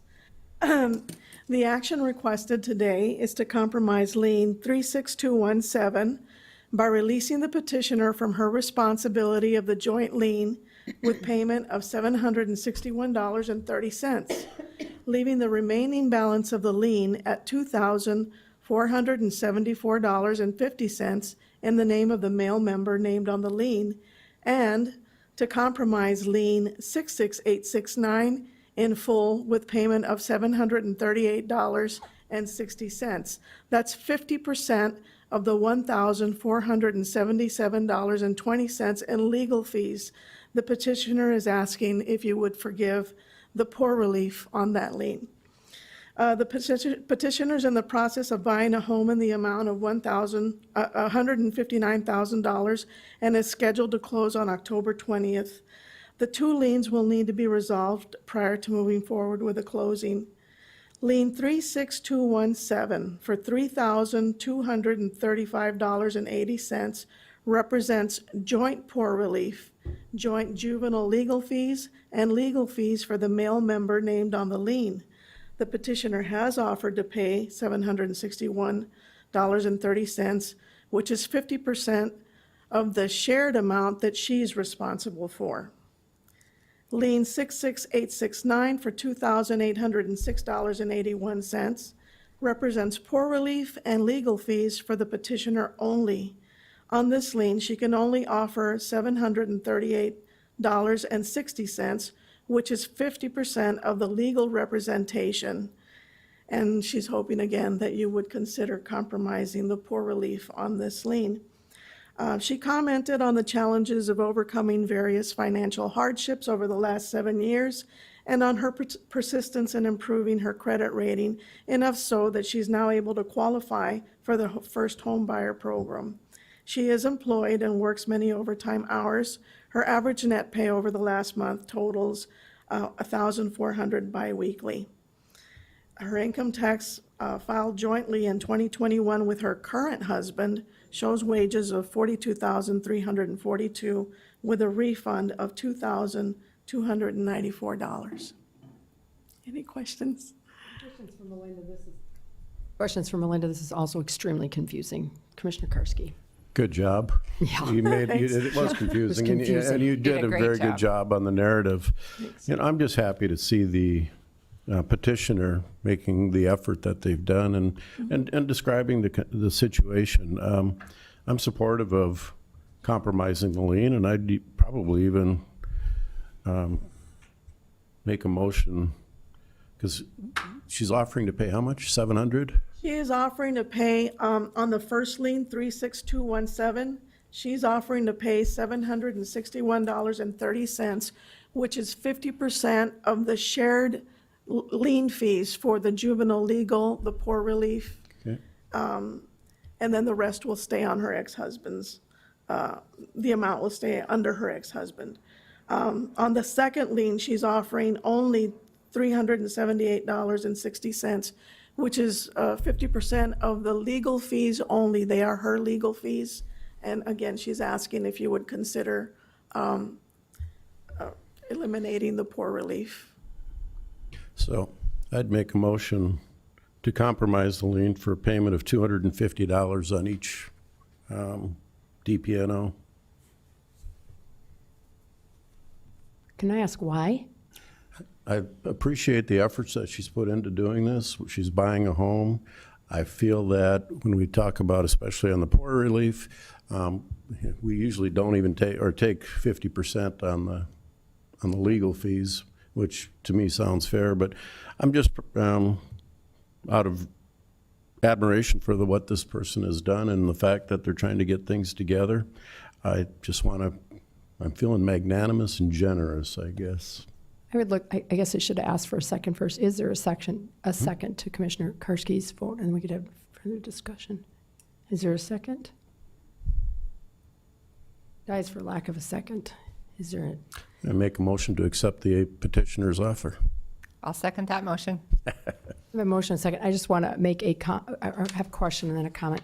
Melinda, in that first one where it's shared responsibility, is she sharing also the poor relief is in that, or is that just legal?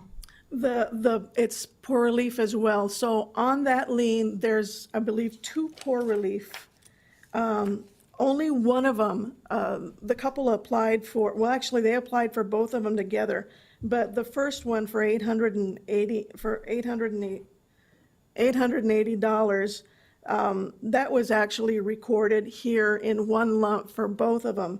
But the second poor relief for $240 was only recorded here for Herbert and then recorded in the second lien for her only. So they split them up because they weren't, it's unclear as to the Human Services record on whether they were married or not. So she claimed that they were married April 1st in 1996. That was as part of the application in 2007. And then they had a default divorce September 15 in 2020.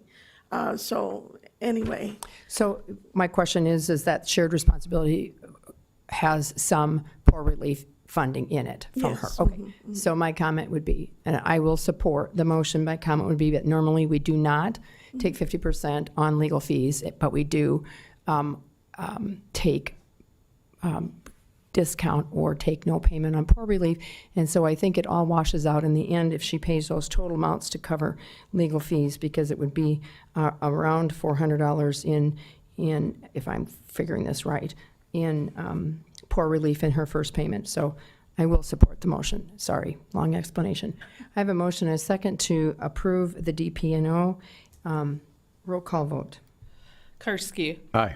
Bender. Aye. Benega. Aye. Heiberger. Aye, motion passes unanimously. Next is the opportunity for public comment. I'm not seeing anyone here that I do not know, so I think there's no public comment today. Commissioners' reports. I only have one. I would say that the fairground ribbon cutting was yesterday, and Commissioner Barth and I both attended that.